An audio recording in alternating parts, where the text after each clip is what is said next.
we cannot convey with words until we experience them ourselves. And being inside this arena, listening to the commentary, watching the players live is definitely one of them, Sagar bhai. And people have to come here, guys. It's happening in India. ऐसा tournament कहाँ होता है? And you can see such an amazing fan zone here. So many spectators here. मजा आ रहा है. And you know what? To bring on the vibe of everything, let's play some highlights. Let's replay the button from yesterday, starting from our first match that we had. Triveni Continental Kings, Ali Reza Firuza. What a power-packed performance it was. I would call it the game of the day against Fabiano Caruana. This one was from a different game. Of course, a huge moment here as well. Ronak Sadhwani blundering. A one-move blunder there against Daneshwar Bardia in this one. But let's bring up the icon of that moment that we had there. A huge moment here, but that one stole the show. Yeah, absolutely. You could see the disappointment on Ronak's face. You don't want to lose a game for your team. You know, when it's team competitions. And by the way, Wesley So getting that player of the game award when he had not won. There were other 4 players who had won from his team, but he saved the day by holding that tough position against Vincent Keimer. Yeah, and I think that was definitely a big save in terms of how the momentum was shifting, because it felt as if the Ganges Grandmasters could make a comeback if Vincent won the game. It wasn't meant to be, as he made a perpetual and drew the game, and that's why he won the player of the match yesterday. The Upgrad Mumba Masters performance there with the MVP, the most valued player, going to Wesley. So, a lot of value right here. We will, of course, be back with more action talk, take you through all that's happening here at the Royal Opera House. Stay tuned with us.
Did see the game go on to a stunning sacrifice, Harshit.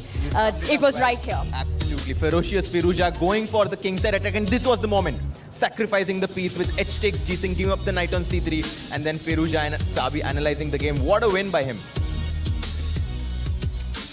Fantastic stuff. It also earned him the player of the match. There he was, the MVP, really set the tone. But that's not where the action stopped. Finally, it was a match 3. Hikaru Nakamura versus Gukesh Domaraju in action in that final match of the day. And what a result it was. The closest contested battle. Yeah, and I think overall Hikaru would have been so tired coming all the way from US. And there you see him playing against Gukesh. But I thought Gukesh was really solid yesterday. After what happened in the India-USA match, this was supposed to be a very, very grudge kind of an encounter here. Very good play by both players. Yeah, I mean, no one made any mistake. The game was level throughout. And it was around this moment where Gukesh was getting slightly better, but Hikaru, very accurate. It really was. It finished with 8-5. This game, a peaceful draw after Hikaru's tenacious defense. The game was anything but peaceful. Gukesh pushing it out till the end. It was one board for the American Gambits that brought Fire on the board, which was Injak getting that win, and she indeed was the player of the match, the MVP for the Fyers American Gambit there. And a huge congratulations to the 5 times US champion, to the world number 2, Hikaru Nakamura, not only for that team match win, but he's also become a dad. Oh, yes. Papa Hikaru. Yeah, Dad Hikaru played his first game yesterday, that too against the world champion. And it's going to be very exciting to see him play every single day now. Maza aane wala hai, and setting the tone after the warm-up, let's call it, on day 1 for all 6 teams. This is where we are on our leaderboard as we bring on our standings right at the top. Because of game points, 3 match victories for the first 3 teams there. But look at the difference on that GP, the middle line there. 17-4 for Upgrad Mumba Masters gives them the early lead in the tournament. For Triveni Continental Kings, it was a 9-point victory. Fyers there with 8 points. But early days right now, is it time that we already start hyping up Upgrad Mumba Masters because of that performance?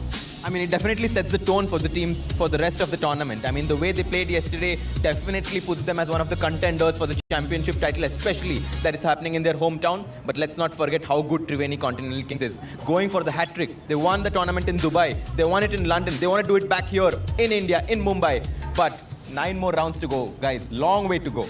And also, I feel like the Upgrad Mumba team would be really feeling at home, just like me. You know, right now it's happening in Mumbai. I'm from Mumbai. The local train is running nearby. There's traffic on the streets. It feels so nice. By full local train की तरह भागे हैं वो उस match में. 17-4, a crushing performance there. Almost can rename it to Upgrad Mumbai Masters, this performance that was. But you know what? It was just day 1. We are just getting started here at the Royal Opera House. Here's the action coming on for today. This is what we have on our menu. What a start this is. We are going to have Hikaru Nakamura against Maxime vachier-lagrave as the Fyers American Gambit takes on Upgrad Mumba Masters. We've got Alpine SG Pipers against the Ganges Grandmasters, and to finish the day off, it's going to be the world champion PBG Alaskan Knights icon against the 2 times defending champion Triveni Continental Kings. Guys, kya hi fight hone wali hai, with those matchups, especially on the icon board. I'm looking at Hikaru versus MVL. I'm looking at Anand versus Fabiano Caruana. I'm looking at Gukesh taking on Firuza on that last bit of the day. It's going to be awesome. It's going to be absolutely epic, Harshit Bhai. For the first one against Fyers and Upgrad Mumba Masters, I just saw, I think the players were entering because in less than 15 minutes now, we are going to have kickoff. And these are the only teams that won yesterday. Fyers, American Gambit taking on Upgrad Mumba Masters. This is the only matchup that we have where the winners of yesterday are pitted against each other, and I'm sure they want to do well and extend their lead in this tournament. And it's so much about which player starts with what color. We know that played out a big role in day 1. And you know what? We're going to be right back. Don't go anywhere because it's toss on the other side.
And we start the day with the dhamakedar matchup of the Fyers American Gambits taking on what's looking like the team to beat here, the Upgrad Mumba Masters. It will be Hikaru Nakamura taking on Maxime vachier-lagrave.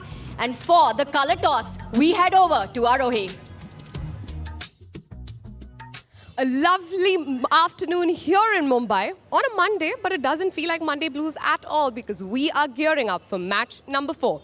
We have for the coin toss joining us GM Srinath on behalf of Fyers American Gambits and Hari Krishna for Upgrad Mumba Masters. Along with them, we also have for the coin toss joining us Mr. Akhil Garg, VP Business Development Fyers, and Bharat Singh Chauhan, Tournament Director, Mr. Ashok, Chief Arbiter.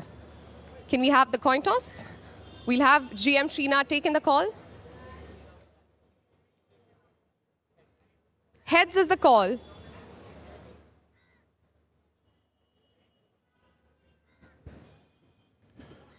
Upgrad Mumba Masters win the toss and decided to play white.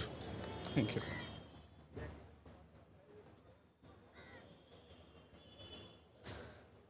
All right, Mumba Masters won the toss, decided to take white. Why?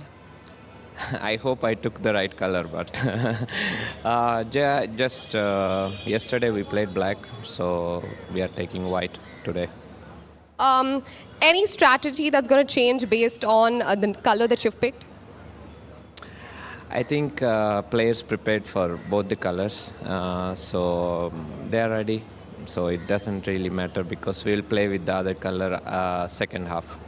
Absolutely. Congratulations and all the best for the game today. Thank you. So black it is. What would you have picked had you won the toss? We also thought of picking black because Mumba took black yesterday and we thought they might take white. So, yeah. Okay, direct questions. Are you targeting certain boards? Not really. I mean, every player here is world class, so it's really impossible to target any particular board. I think it's more to playing to our strengths rather than targeting the opponent's weaknesses. Okay, all right to you. All the best for the game today. Thank you.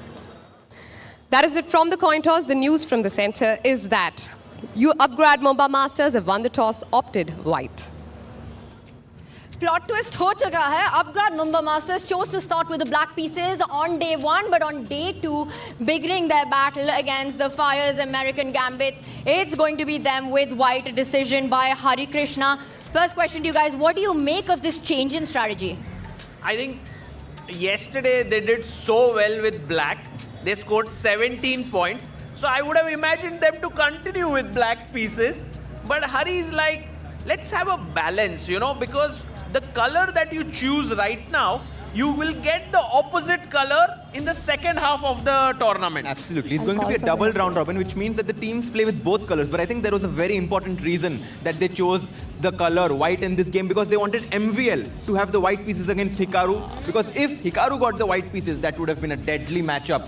With Hikaru being white, he's very hard to stop. He's very difficult to beat, but I have seen MVL even beating Magnus Carlsen. So आज Hikaru के साथ बहुत ही बढ़िया encounter होने वाला है. 2 speed demons right there on board 1. A clash between the icons is going to be iconic, but let's bring up our head-to-head. The one thing we've seen in this incredible format of the Global Chess League is that it's not just the icon board that matters. In fact, very often we see the match being decisive on the Superstar Women board or the Prodigy board. This is going to be our lineup here. Let's start from the Prodigy board there. We've got the World Rapid Champion against Taneshwar.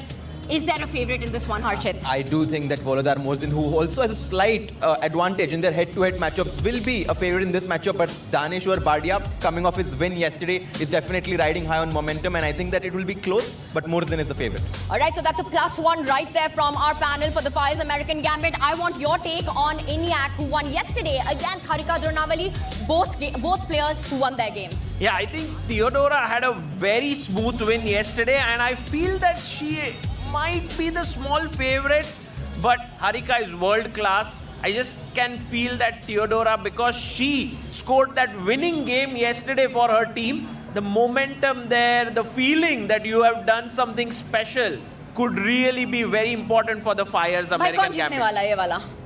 मुझे लगता है कि Theodora might have the small edge. Oof, so that's a plus. Two on boards for the American Gambits by Harshit and by Sagar. Let's keep going. We've got, let's remind Oh, by everyone. the way, the team is entering This- here. Upgrad Mumba Masters in go. action there. Let's go, guys.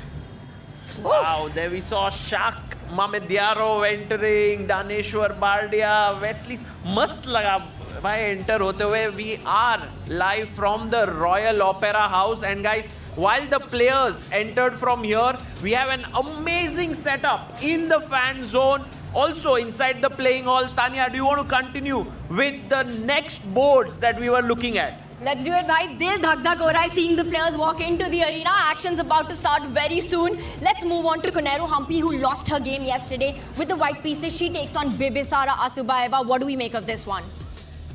I mean, Koneru Humpy is currently the defending world rapid champion. I do think that Koneru Humpy will have an advantage in this match against Asubaeva. Oh, that's going to be a fantastic battle. And then we've got the battle of the attackers, the aggressive players. It's Richard Rappo taking on Shakhriyar Mamidyaro. Ooh, this is going to be a very tough one. Very creative, two players. And look at the Fyers American Gambits entering with Srinath, Bibisara, Hikaru, and Richard Rapport. Rapport. Artemiev. What a team that they have here. And if Indiak, and Murzin. Volodar Murzin. Wow. And they're going to be feeling really good after that yesterday's win. I mean, Hikaru lands into Mumbai at 10 a.m., goes on to play the world champion. His team wins. He's a dad now. He's feeling good. That is one confident team right there. We've also got Wesley So playing with white against Artemiev. Again, a very closely contested battle. Draw bhai bol diya hai. मुझे तो लगता है इतने solid है दोनों कि draw ही होगा. आपको पता है solid कौन नहीं है? The two icons that we have on board number one. I want a battle between the two of you on this. Make a case for Hikaru. Make a case for MVL. I personally think MVL is a small favorite here with the white pieces, beating Vishy Anand yesterday, feeling that real positive energy. Harshit bhai, what about somehow Hikaru? think I'm going with Hikaru. I'm going with Hikaru. I mean, he's a speed demon. He has won numerous Blitz and Rapid events. He played in the Esports World Cup. He lost in the semi-finals. And I'm sure in this match, he's going to try to get some of his victory back for Team Fyers American Gambit. Yeah, and well, So- I'm not sure, bhai. I think MVL, because he has the white pieces, he will have the edge. But overall, the matchup seems very balanced. I feel on paper, all teams are balanced. And also, because both teams won yesterday, they must be feeling a lot of positive energy. Right, बातें हो चुकी हैं, मजा आ चुका है, players आ चुके हैं, teams have arrived. The only thing left to do is to get on with the chess action, and that's exactly where we take you on the other side of this break. See you in just a few.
Match number 4, we have the home team in action in front of their home crowd. Please welcome the Upgrad Mumba Masters.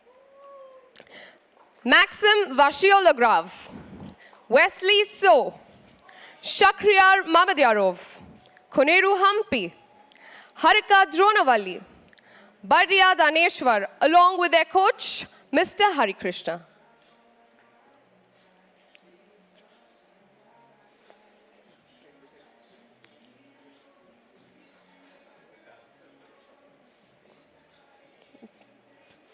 Up against them, the risk takers, the game changers, and the team with the winning momentum.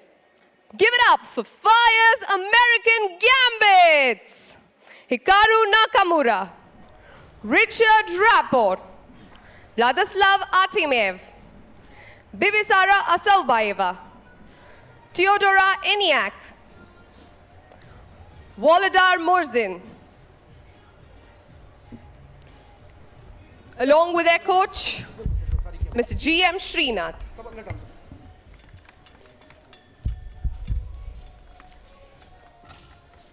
And now for the first move, I would like to call upon Mr. Lucky Saini, Senior VP Marketing, Fyers.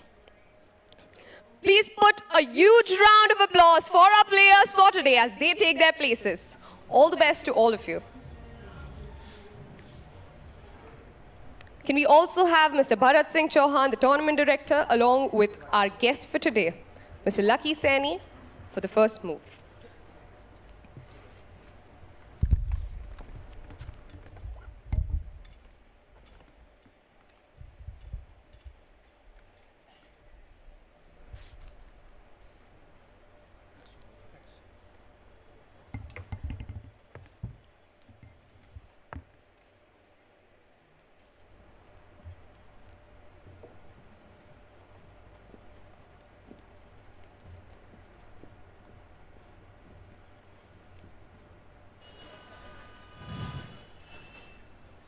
Hey guys, welcome everyone to the first game of today, and joining me is none other than Grandmaster Sahaj Grover. Hello Sahaj bhai. Hello Sagar bhai, very excited to be here. What a match. It's an incredible match between the Upgrad Mumba Masters and the Fyers American Gambits, and you know, the games have begun. Harika versus Teodora Eniak. We see it already in action on board number 5. And what is that move, Sahaj bhai? G3? She has gone for G3, yes, going for the Reti opening, most likely. I think to throw off her opponent. And you can see she's already thinking, yeah? I mean, she's not sure how to continue because this is not part of her preparation. And G3 ke baad, what do you play? Do you play E5? Do you play D5? So many options. Yeah. She is thinking right now, and G3 ho chuka hai, and Teodora Eniak is taking her time. She's like, what, 30 seconds in? She hasn't made her move. I think Harika's move has surprised Teodora. Absolutely, and it would surprise anyone at this point because G3 is a type of move जहाँ पे आप E5 और D5 दोनों खेल सकते हो. Normally, अगर आपको G3 खेलना होता है तो आप Knight F3 से start करते हो. That's easier because you don't have the option of going for both E5 and D5. But after G3, you have the option of both. So now I think this is what she's thinking about. Oh, she's thinking a lot. Maybe we can check the game of Humpy and Bibisara. This is on board number 4 that's happening, and there are some moves that have happened here. So it started off very calmly. Sahaj bhai, this is going to be some kind of a King's Indian that we can see on the board here. Absolutely, and C5 by Bibisara is a bit interesting. I think a bit dynamic in nature. Bhai, push kar sakte hai aage. Bhai, bilkul. I think if I was playing, I would go D5 here instantly. But uske baad E6 khelegi, to what do you do? Then it'll be some kind of a Benoni structure that could happen here. So very, very key moment. Humpy says, I want to castle. So she castles here. And meanwhile, we have the icon board which has begun. Let's go to MVL and Hikaru Nakamura. And wait, am I seeing it right? Wait, what? Is this what has happened? No, actually, Hikaru has done this in the past before, but guys, this is one of the oldest traps, like one of the first traps you learn in chess. Can you show us? So let's go back here. We see the Petrov here with knight f6. He takes the pawn. And Sej bhai, यहाँ पे तो knight को kick मारते हैं, right? Absolutely, and like as a beginner, the first thing you learn is knight takes e4. जो Hikaru ने खेला, it's a bad move क्योंकि queen e2, knight d6 के बाद you have a way to take your opponent's queen. Can we ask our viewers, guys, what's the white move here? Knight c6, absolutely correct. Attacking the queen and check. तो ये सही नहीं है भाई. Exactly, but Hikaru कुछ prepare करके आया, and I'm sure I've seen Hikaru play this before. I'm not sure where it's some faster format. I think in maybe Norway chess or something, I saw him play this before. But crazy that he went for it again. And f4, and in this position, you can see that white is a pawn up. Not too much of material, but already substantial. But this is all Hikaru's prep, and also MVL should be prepped here, but he started to think. I'm not even sure what you would go for here if you don't know the move. Yeah, I mean the heart says go d4. Exactly. He goes for d4. Pushes d4. Knight को हटाओ यहाँ से, and then Sej bhai, according to you. 4 knights, bishop c4. Bishop b5 पे होता है usually यहाँ पे, but this is from 4 knights, bishop c4. Interesting variation here, which Italians say maybe transpose. Black takes the knight on c3, so giving up the double bishop advantage, but at the cost of breaking white's pawn structure on c3. अब black को d5 खेलना थोड़ा it looks a bit tempting, but I'm not sure if it's working here or not. मुझे तो बहुत पसंद है white के 2 bishop. This is looking quite promising here for Wesley. So कल भी he was in big trouble against Vincent Keimer, but he managed to save it with a draw. If we can go full screen on this one, Director Saab, we can see actually both Wesley So and Vladislav Artemiev. Very cool, and we also have a nice board there in the corner for all of you to watch it. Absolutely, and Wesley So, one of the most dangerous players when it comes to Italian, because he's so well prepared. He understands these positions so well. थोड़ा तो डर लगेगा भाई.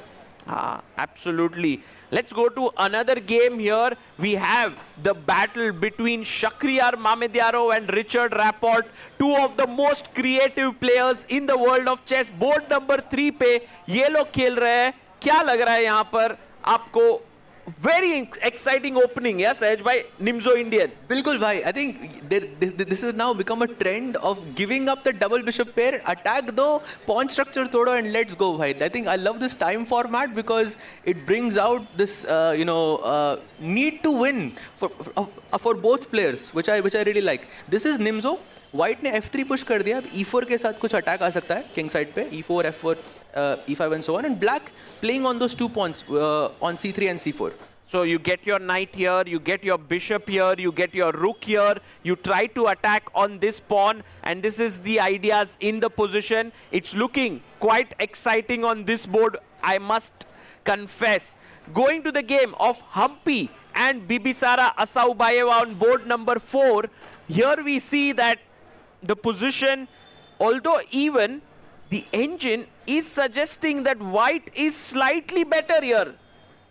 I'm not sure why, but how did that pawn? Why is that pawn on h5? Why is that pawn on h5? Like, how That's did that a great happen? question, bhai. मतलब ये क्यों हुआ? Bhai, I think Bibisara wanted to scare Humpy a bit, so she pushed her h pawn, but Humpy ने बोला कि भाई if you push here, I will go ahead. So h3, very calm reaction. And now, as you said, this pawn does look like it's sticking out, and the g5 square has been weakened. Exactly, and now knight को c3 पे लाएंगे, bishop g5 पे लाएंगे, centralizing the position. I think Humpy enjoys a very calm advantage. Although Sagar bhai, nice tactic. You cannot play bishop g5 here, I feel. Let's ask. I'm not 100% sure, but I don't think you can, because there's a double attack incoming. I think कर रहा है काम नहीं? Oh, भाई कहाँ से यार? मुझे नहीं h3 दिख और रहा है. c4 ना?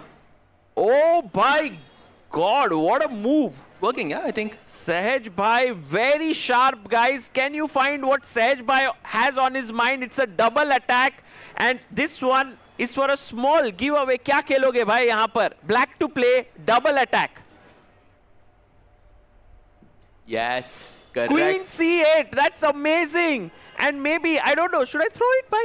Throw it back. Throw it back. Throw करते छोड़ो किसी को लग जाएगा. I'll give it to you later. Queen to C8, attacking here and pawn on H3. That's a very cool idea. Although in this position, perhaps, let's say bishop G5, Queen C8, there is some knight D5 business, but I think Sej bhai, this is great vision here that you saw that there is a double attack. Maybe Okay. there's knight D5, bishop H3 business, but yeah, difficult. Actually, bishop G5 only चाल है यहाँ पे white के लिए. Otherwise, Humpy G in some trouble. Okay, so while we look at this one, she does play knight to D5, Humpy, and this is perhaps not the best move, but it's roundabout even. Let's go to the Prodigy board. Board number 6, Volodar Murzin खेल रहे हैं यहाँ पर दानेश्वर बाल्डिया के साथ. And जभी भी सहज भाई, I see the bishop on this diagonal, I feel like भाई position बहुत sharp है. कभी ना कभी G5 आएगा and white will have this choice. Do I take on G5 or do I not take on G5? And that's, I think, something that both players will think about with each move. Correct. So this is looking very interesting, and look at that frame there. You can see two young prodigies. Guys, Volodar Murzin, the world rapid champion in 2024. I think he's right now the best bet for Russia. You know, he's so talented, he's so good.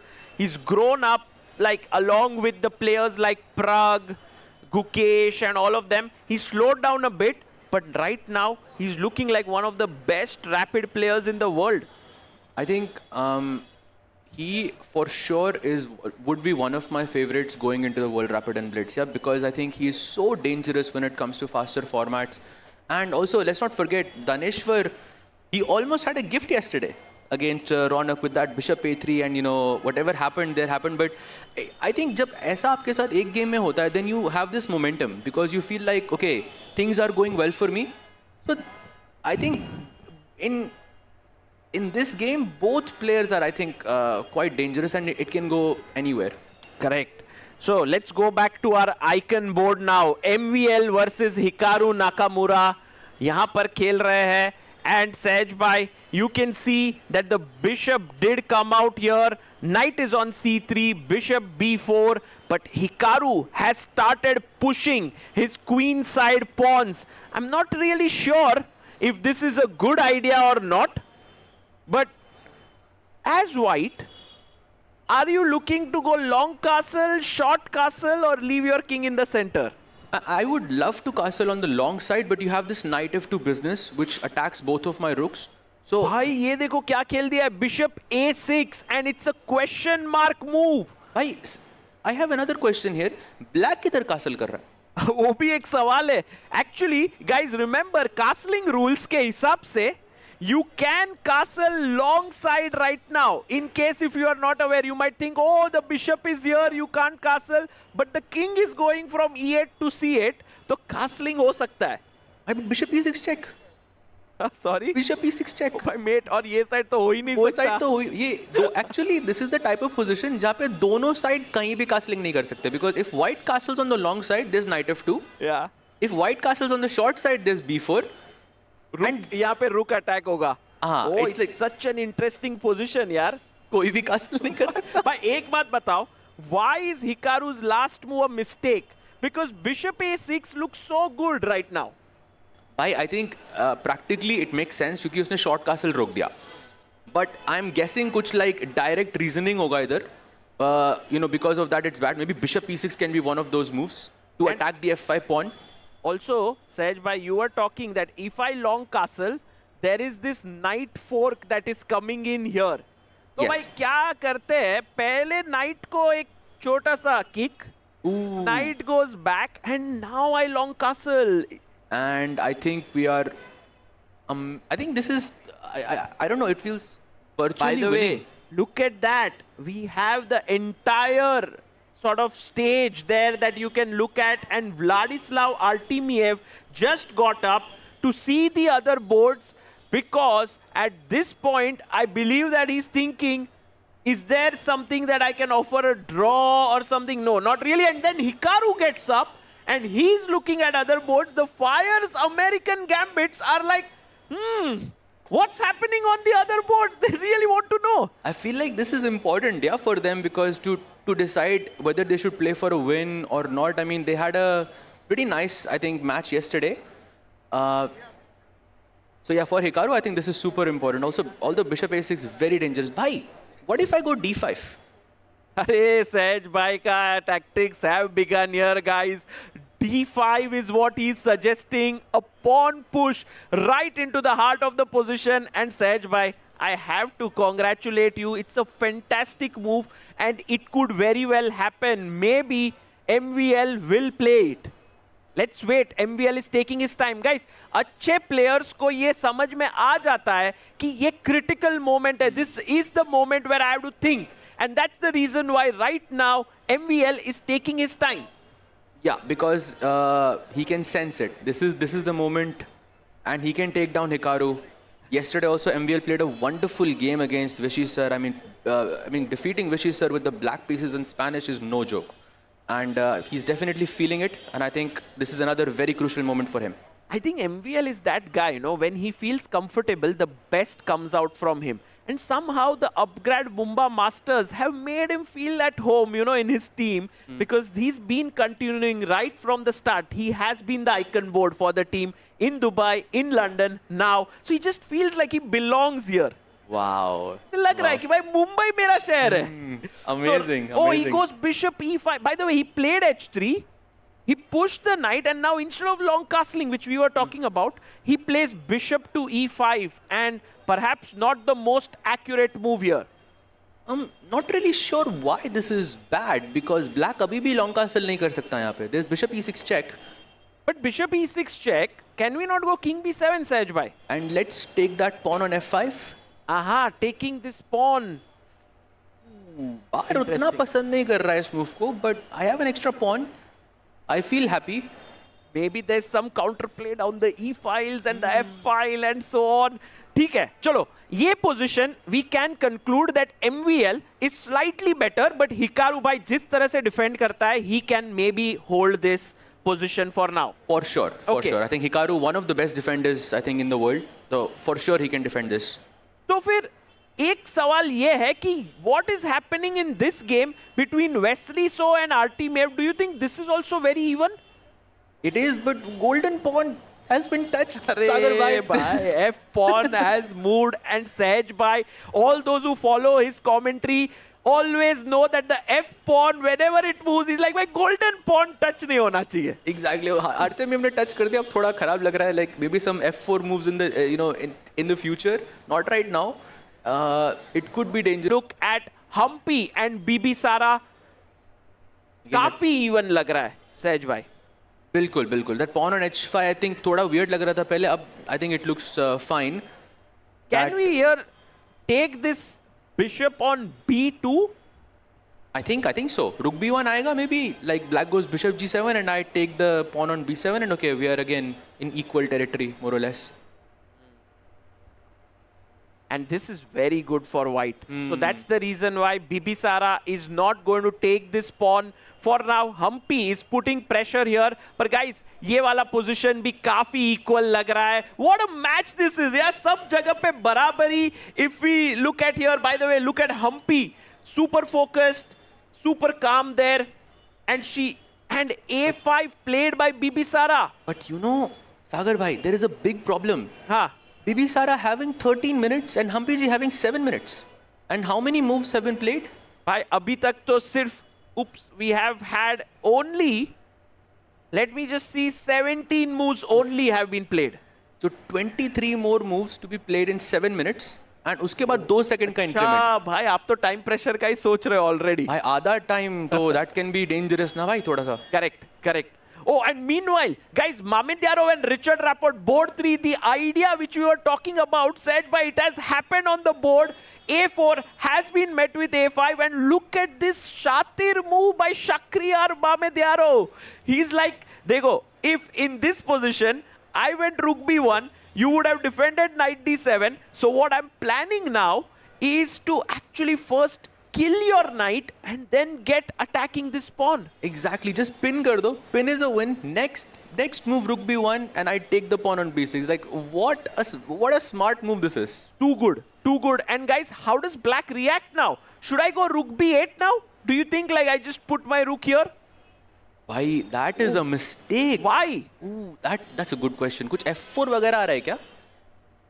Why are you playing that side suddenly here? Oh my goodness. And if I take here CD, and if you take CD here, boom!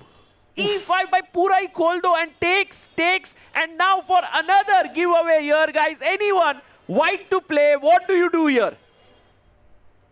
Anyone?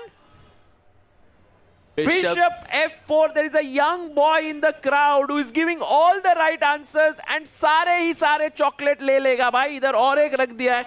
Maybe you can then distribute it to others. Bishop Amazing. F4. Amazing. Nice find there. तो Bishop g5 के बाद Rapport in some trouble because rook b1 आ रहा है and ये f4 का threat भी आ रहा है. Does What that do you do? mean that the Upgrad Mumba Masters on this board are looking really strong? Yes, I think they are very good. By the way, he just played something, Rapport. Did he play? Yeah, he played something. Played Bishop C6, the best move, making space for the rook to go here. If you attack this, very, very smart here. Smart play by him. And meanwhile, quickly going to the icon board, MVL and Hikaru may pawn push to B4, attacking the knight on C3. Oof. So b4, कुछ knight a4 खेल के कुछ knight c5. Guys, I have to say कि, I mean, this team, the Upgrad Mumbai Masters, I think they are playing so solid on each board. एक भी board पे problem नहीं दिख रहा है मुझे. भाई वो लोग क्या आज एकदम ही ऐसे आए हैं कि we are not going to let our opponent get even 1 point ऐसे लग रहा है. Like एकदम सब solid, unity में बैठे हैं सारे. But guys, in chess, when the time pressure comes, तब कुछ भी ऊपर नीचे हो सकता है. So right now, it's looking like Upgrad Mumba Masters is with the edge. But थोड़ा और टाइम जाने दो, कुछ भी हो जाएगा सहज भाई. बिल्कुल बिल्कुल. And look at this, there is a beautiful tactic on the board right now. If you play knight f4, in this position, which looks natural because bishop e6 check का threat है. Exactly. I think I have bishop c4. What? Yes. Oh, what a move this is.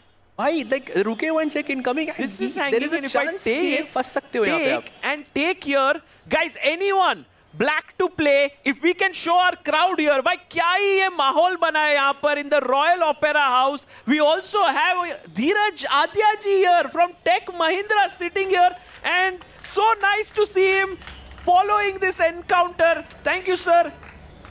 And it is amazing to see, like, people coming in here, enjoying this entire mahol, and then they can go inside, maybe inside the playing hall. Also, pura hi log can have the headphones and tune into the commentary.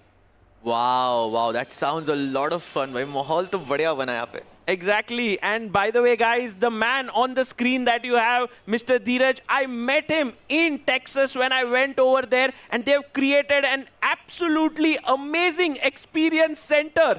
क्या दिखता है भाई वहाँ पे on the top floor? Sahaj bhai, you should go there. I was there yesterday and I took so many pictures.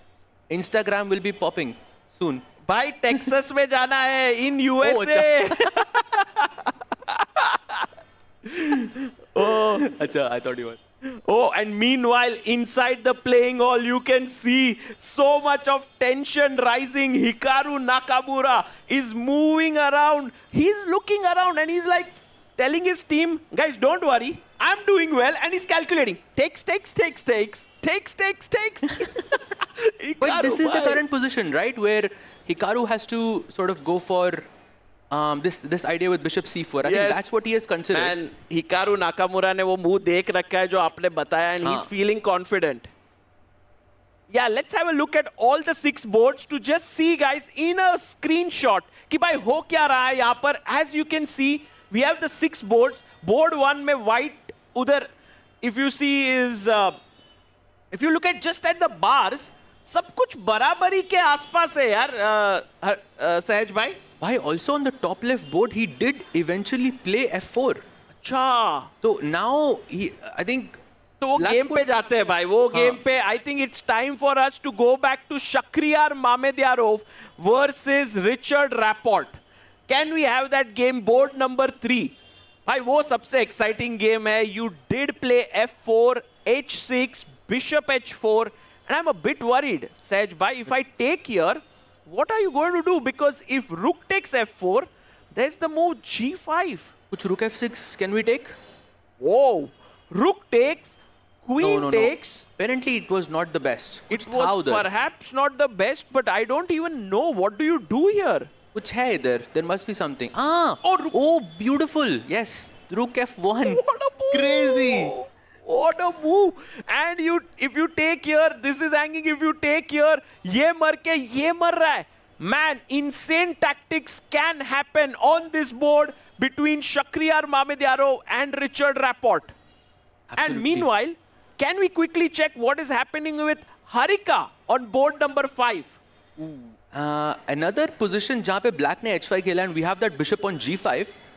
I think this one I like Harika's chances way more because firstly she has a double bishop advantage and secondly she has more time on the clock. And by the way, उससे याद आया मुझे, look at the difference between Daneshwar and Volodar Murzin. The time difference. Time difference. That's like what? But then we should go to that board because if you look at the time difference, not only is Daneshwar better on the clock but also on the board, Sahaj bhai.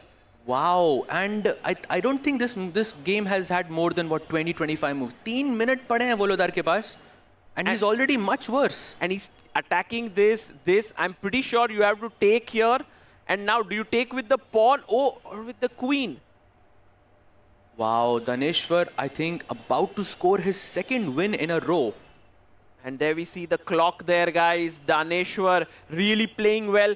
Many people, when the teams were drafted, weren't sure how Daneshwar would do on the Prodigy board because not much has been known about him across the world. He hasn't won any top tournaments. Meanwhile, his opponent is the current world rapid champion. But this game shows that on the Prodigy board, it's not about the ratings. It's all about that feeling, can I contribute for my team? Absolutely. And about managing your time well, managing the situation well. Oh, no. No ways. Do you think this tactic is happening? Guys, there is a tactic in this position. White to play a normal move is to take the knight here, but there is something special here. I think it's a very tough move, Sahaj, but I don't think it's possible to find it. No, I mean, if he's thinking, then maybe. By the way, he has made a move. He has Made a gone. move.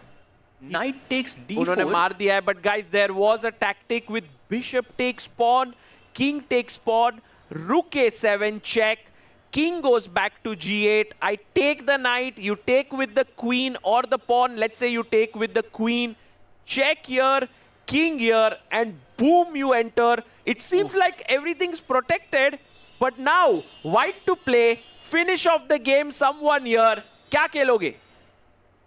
अरे भाई क्या insane move, knight to f5, attacking here, and once you take, that is a checkmate. Wow, so Ali Reza ka game yaad aa gaya kal wala because he also sacrificed 2 pieces and then believed in his attack.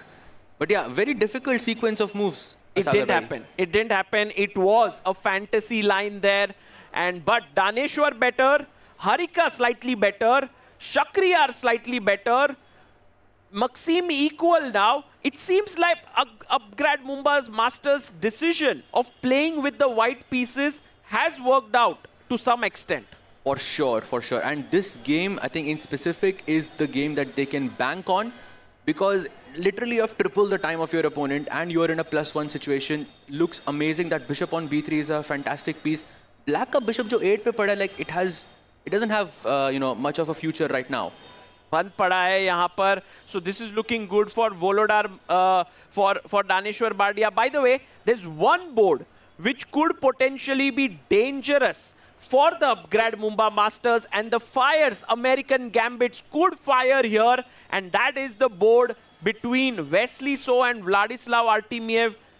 Sahaj by this bishop on b3. I do not like it. It's too passive. I think chances तो हैं यहाँ पे black के पास कुछ कुछ manoeuvre, maybe the knight can go to h5 f4 something like that, but I think this is the same situation कि time आप आई थिंक ब्लैक के पास बहुत कम है. He has 3 minutes and 39 seconds on the clock, and especially you don't have any increment for the first 40 moves. 2 seconds में like maneuver करना और technique दिखाना can be a bit difficult. So maybe like max you're hoping for is a draw here. Yeah. And meanwhile, guys, Shakriyar Mamedyarov on board number 3. Let's go there. He is crushing it, and that did happen. What we saw, incredible. Rook takes, pawn to g5. Rook f1, what a move! By too good, guys. Shakriyar Mamedyarov showing why he is one of the most aggressive and attacking players. He sacked the rook, he got back the knight, and now attacking both the rooks, playing bishop a4, queen b1, another classy move, rook e8, chop chop, and it seems like white is going to win here. For sure, I think e5, queen f1, f7 ke pawn. By the way, also rook f1 was the first brilliancy of today. Yeah, definitely first brilliancy of today, and I must say this was the move of the. अभी तक match नहीं बोल सकते because match is going on, but it could very well be. Yes. If he delivers, like if he finishes it off, it should be more or less winning for him. If he finishes it. Oh my goodness, guys! A big news. Daneshwar Bardia on the Prodigy board seems to be winning here.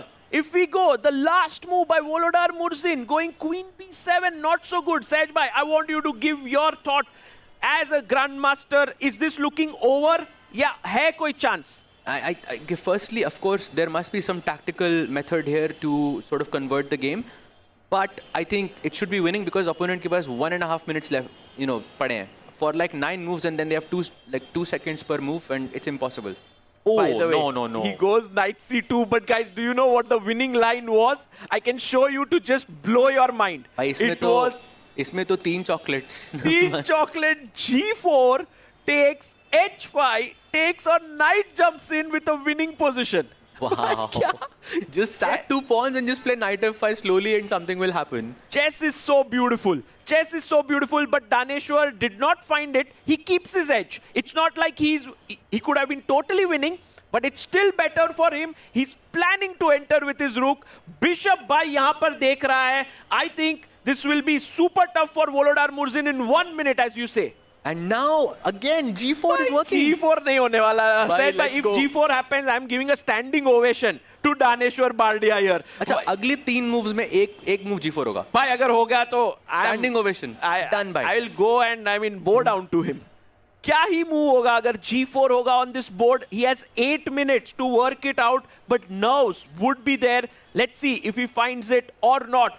Meanwhile, the match is getting exciting because Bibisara Asaubayeva on board number 4 has started to get an advantage against Koneru Hampi. So the Fyers American Gambits are not holding back their punches. भाई यहाँ पर भी हो रहा है कुछ तो. And black से जीतने का मतलब 4 points extra. Yes, that's very important. 1 extra point.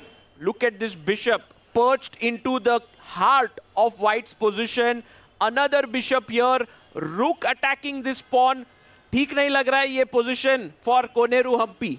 Yes, rook a2 looking very, very dangerous here. Maybe, I'm not even sure how you save this. Like, this is the type of position जहाँ पे आपको सोचना पड़ेगा. Yeah. At least for 1.5 minutes, and then you are in time trouble. That's a huge problem here. And yesterday, Hampi lost to Polina Shuvalova. And now today, again, losing against Bibisara. It's not going to do good for her confidence. Ooh, that's for sure. And losing with the white pieces. भाई ये match इतना insane हो रहा है. If I give you the roundup, if we have the 6 boards on our screen right now, I want to show you what's happening, guys. So, while Shakriyar Mamedyarov is close to winning for the Upgrad Mumba Masters and Daneshwar Bardia, on the flip side, Vladislav Artemiev is pushing against Wesley So, and Bibisara Asaubayeva is pushing against Hampi. तो मतलब एकदम deadly encounter हो रहा है. Meanwhile, Harika is like, Upgrad Mumba Masters, I'm coming here. She's getting the advantage for her team. Wow, and this is, I think, a position where you cannot lose as white. एकदम 2 results पे खेल रहे हो आप. कि pawn up हो आप. Pawn up हो, opposite colored bishop पे आराम से you can play. You don't have to rush here whatsoever. And she has more time on the clock as well. I think Harika has a very good chance. Super play by Harika, and these are her kind of positions. She grinds it beautifully. I think that here Theodora has to be super careful. Yes, So for sure. ये वाला position and Wait, what? no way did something go wrong. No, Daneshwar. Let's go to the prodigy board. Daneshwar Bardia is still dominating. Sej bhai, this is not going to change. I think white is going to take this one home. Yes, for sure. I have to agree with you because look at this. If black goes bishop to h6 to attack the queen on g5, we have rook h8 check, yeah? Oh my goodness. Let me just show that. If bishop came here, boom. क्या चाल है? Takes, check. King यहाँ गया. Boom. Check, and you just take all the Just pawns. clean up everything. Crazy. Okay, so let's quickly do a small roundup here. Let's go to the icon board. What do you think? भाई मुझे तो ऐसा लग रहा है icon board पे कुछ भी हो सकता है. All three results possible. इतना complicated है. It's looking equal, but I mean, It's just about like who's going to make the first mistake. Because Yes. दोनों का king unsafe है. और दोनों दोनों का के time pieces active हैं. 3 minutes. दोनों के पास 3 minute.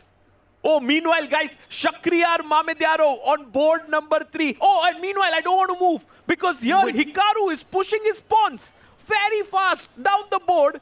But can the king come up? I don't want to play king g1. I don't know why, but I just don't want to play king g1. It just feels so भाई risky. mate हो जाएंगे ऐसे लग रहा है. But although the bishop controls the h8 square, so it looks safe here. भाई वो sack करके rook h2 वगैरह कुछ looks a bit dangerous. Yeah. And meanwhile, Sej bhai, there is a big news.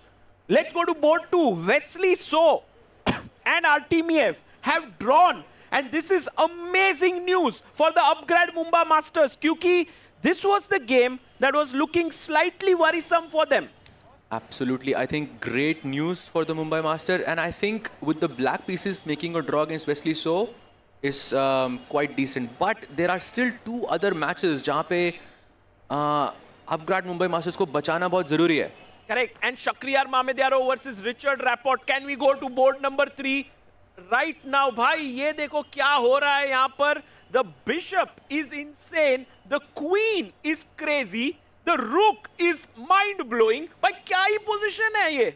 I mean, I'm just looking for the mate, but I cannot find it. There Mate must नहीं be हो a रहा mate. है. Mate नहीं हो रहा है. हाँ. पर हो जाएगा भाई. कुछ ना कुछ मिल जाएगा. Rook Let's E6. swing the rook here. कुछ तो करेंगे. मारेगा तो mate कर देंगे.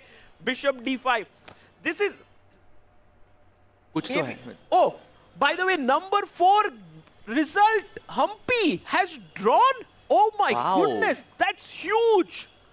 That's huge news for the Upgrad Mumba Masters. जो 2 board पे वो actually weak थे, वहाँ पर draw हो चुकी है, which means they are now dominating the match. Absolutely. Board 1, board 3, board 6 are basically very close to being winning or just winning. What's happening with Upgrad Mumba Masters? They are just like on fire here. Wow. 17 point किए थे कल और आज सारे board पर वो लोग they're not losing a single game. Wow. And let's go to now MVL icon board 1.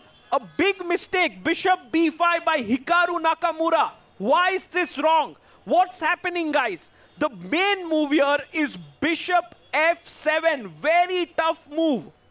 क्योंकि And if- Bishop F7 खेलते ही अगर आप रुक को हिलाते हो, I go here and boom, this king is getting checkmated right into the position. Rook jumps in. Sej bhai, what a pretty checkmate is this? Wow, it is insane. But there is another, like, I think very beautiful checkmate there. You can go knight takes d1. I think it happened after rook d1 check. Yes, knight takes एक d1. चाल पहले. एक चाल पहले. Sorry. One more move. Here. Knight Take, takes look, rook e7 check, bhai. Game khatam. Oh, and by the way, number 3 board here is over. Shakriyar Mamedyaro hum ye has won on board number 3. Oh, Upgrad Mumba Master scoring the first blood. I mean, we expected this. Shakriyar Mamedyaro doing so well, and that is an amazing result. And meanwhile, guys, let's head over. MVL did not find this move. One board pe, first board pe jate, Hikaru Nakamura is attacking MVL's king. Is this going to be some kind of a mate? He definitely has a repetition with Rook G2 and Rook H2, भाई but repeat Hikaru नहीं को पता करेगा। है कि वो draw नहीं ले सकता। भाई repeat कर लेगा तो हार जाएगी उसकी team। Exactly. He has to win. Hikaru must win on demand here. And he plays on. Rook takes E3 के बाद Rook takes B3 का plan, and he believes in this position. He thinks he can win. Wow. So this 1 minute for both players. Oh, it The takes pressure is rising. and you can take the bishop. I mean, you have to, right? Yes, he takes. I think MVL will hold this. By MVL opposite color bishop, एक ही pawn down है, draw हो जाएगा, है ना? You know, MVL, I think, would hold this against anyone, but सामने Hikaru है. You know, when Hikaru is playing, like, nothing is over until it's over. Oh, by the way, Harika and Teodora Inyak have just drawn their game. This is good news for the Fyers American Gambits because Harika was better.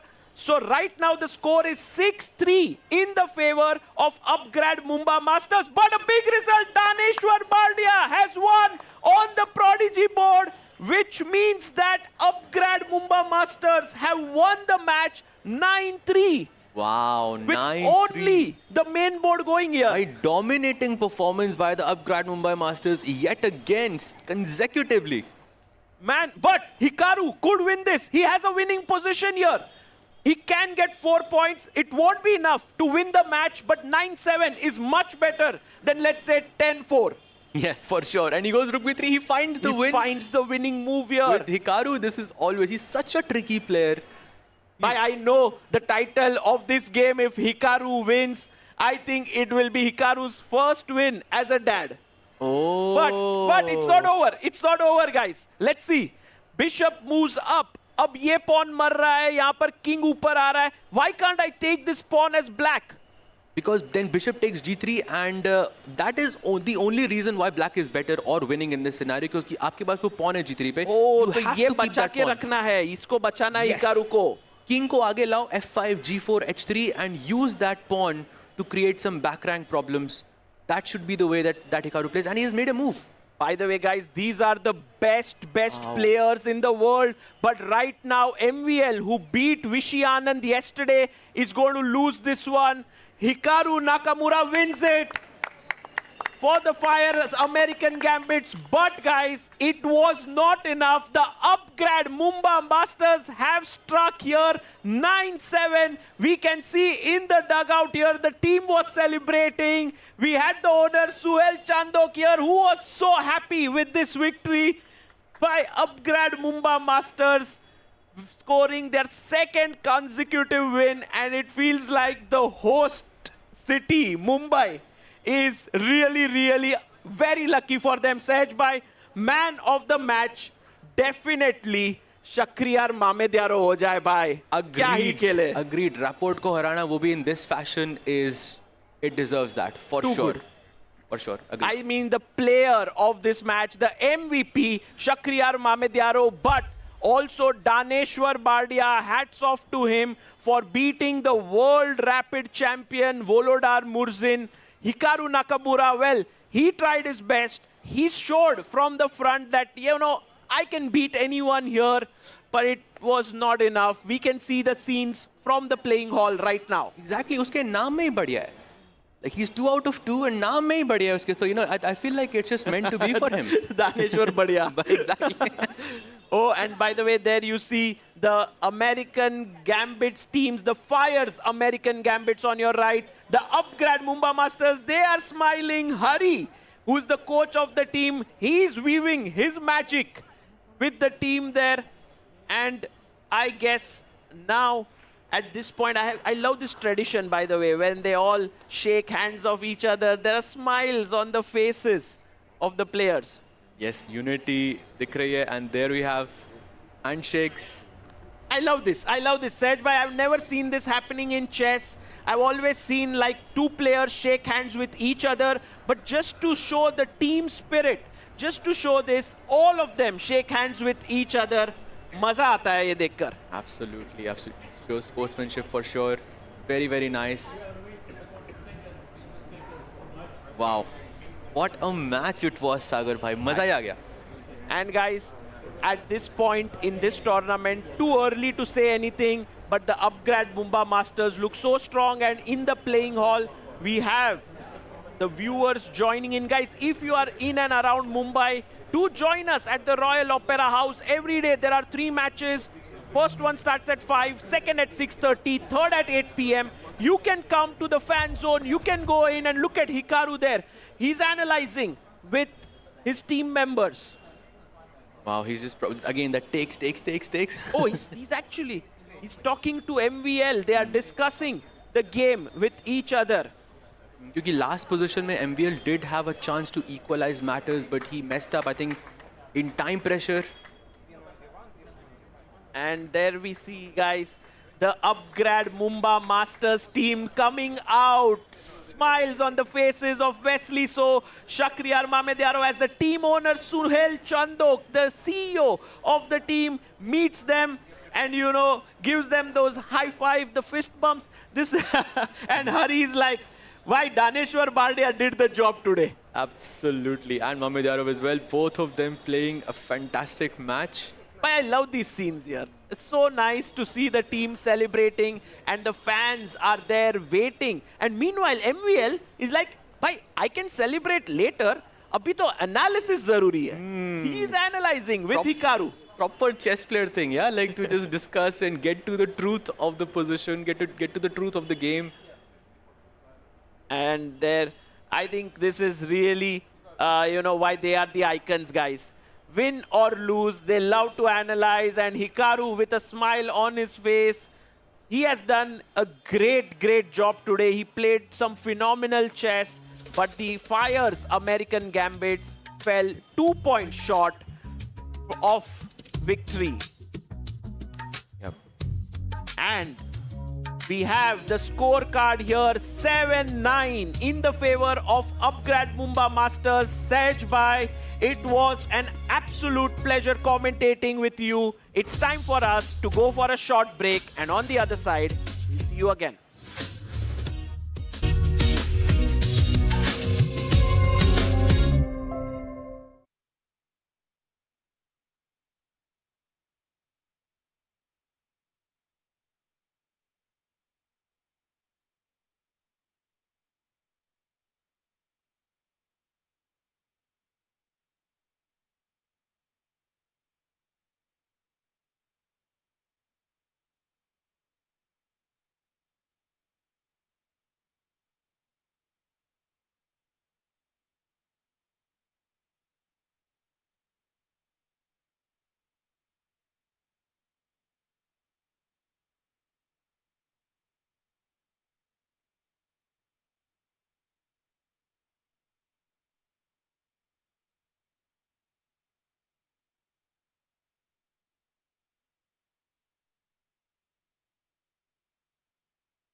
And Upgrad Mumba Masters does it again with a 9-7 victory over the Fyers American Gambits. And we head over to Arohi for the player of the match. Home team, home ground, home crowd, and a wonderful victory at home. That is how the Upgrad Mumba Masters fared today. Hello and welcome to the post-match presentation ceremony of match number 4, played between the Upgrad Mumba Masters and Fyers American Gambits this evening here in Mumbai. To present this award, joining us this evening is Mr. Bharat Singh Chauhan, the tournament director. And the player of the match award goes to Shakriyar Mamadirav from Upgrad Mumba Masters. Shakriyar, congratulations firstly. How would you sum up today's victory? Thank you very much. It was an amazing match and I play a good game. Happy. I'm very happy to play a game like this because sacrifice and good game and happy for my team and I hope we will continue play like this. 2 wins in a row for the team. How's the season looking? It's very good, you know. It's very good. Even win one match, but we won 2 matches in a row, and for this reason, of course, I am very happy. You would like to say anything to all the teams that are going to play against you in the upcoming days? I just want to say thank you very much for everyone, and tournament just start. We will see. Thank you. Very humble here, but I'm sure you're not going to be so humble on board when you're playing against your opponent. Congratulations on today's victory. Thank you. That is it from the post-match. Back to you. And I can't agree more with what Arohi just said. Shakriyar on the board. Absolute beast to face. What a fantastic attacking performance it was. 2 wins for the Upgrad Mumba Masters. 1 win for the Fyers American Gambits on their icon board, but it wasn't enough as they went down 7-9 for the team that's quickly becoming the one to beat. The home team here, 17-4 yesterday, 9-7 today. They are on fire. I don't think that they can be stopped. I think it's the home ground advantage. Home ground advantage. Home ground advantage, I feel. And also, we have to talk about Daneshwar Bardia. He won 2 games in a row. Yesterday, he won a game because his opponent blundered. But today, he completely outplayed his opponent Volodar Morzin, who's the current World Rapid Champion. And I think no one was expecting this result from Daneshwar Bardia in Mumbai. It was amazing to watch the whole match play out because usually if there's a win on the icon board, we see that team go on to win the whole match, right? But it wasn't the case. For Hikaru Nakamura to beat Maxime vachier-lagrave, a huge achievement, but it's got to hurt when that's not enough. Absolutely, because Hikaru did win with the black pieces as well, and what a game it was. But still, it was not enough. And I can hear just you. Coming back to Daneshwar, The whole thing. I mean, yesterday, I think what happened was a bit unfortunate for Ronak, but it gave him the momentum he needed. Exactly, and here we can see the head-to-head results that we had from this match. Hikaru Nakamura winning with the black pieces, giving the Fyers American Gambit 4 points, but it was not enough. Not enough at all as Richard Rapport goes down with the white pieces along with Volodar Morzin. 3 draws, 2 wins for the Upgrad Mumba Masters, 1 win for the Fyers American Gambits. This match was wrapped up, and to wrap it up, you know, the scenes outside here at the Royal Opera House as the team was walking out. We had team owner Suhail Chandok, he was there. He's always been a supporter of the game, of the team, always the first to be the loudest for his team. Team camaraderie and team spirit has been a massive factor for the Mumba Masters. Absolutely. Yeah, I mean, we could see the excitement in Sohail Chandok's face. We could see the excitement amongst all the players as they were cheering for Daneshwar Bardia. Everyone was giving high fives, and it was definitely a happy team. Something very important in these team tournaments to have team camaraderie. I want to talk a little bit more about that, Sahaj, because we've seen that in-team competition so incredibly different from an individual event. And Upgrad Mumba Masters season after season have shown exactly the importance of it, you know, whether it's team dinners, whether it's team activities, you can always see them when they walk in, the high fives, they're there for each other. And I think these first 2 days really sets the tone for that. And I would love to give a shout out to the coach of the team, Hari Krishna, who perfectly chose which color to start with on the first board. Yesterday, he chose to play with the black pieces. They whitewashed Ganges Grandmasters with 17-4. Today, he's like, let me have MVL play with the white pieces. Oof, what a match that was. But of course, the excitement is just getting started. That was the first of the 3 matches today. Coming up next is Alpine SG Pipers against the Ganges Grandmasters. And we head over to Arohi for the color toss. 2 teams looking to secure some points on the scoreboard. We have match number 5 and the toss here. Praveen Tipse, who's representing Alpine SG Pipers, and Vishnu Prasanna from Navitas Solar Ganges Grandmasters. Joining us for the coin toss, Bharat Singh Chauhan, Tournament Director, Mr. Ashok, Chief Arbiter. Mr. Praveen Tipse will be taking the call. Tails is the call.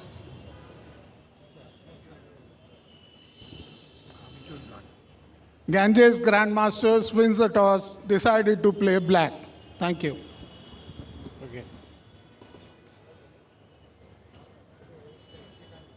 Congratulations. Any particular reason for picking?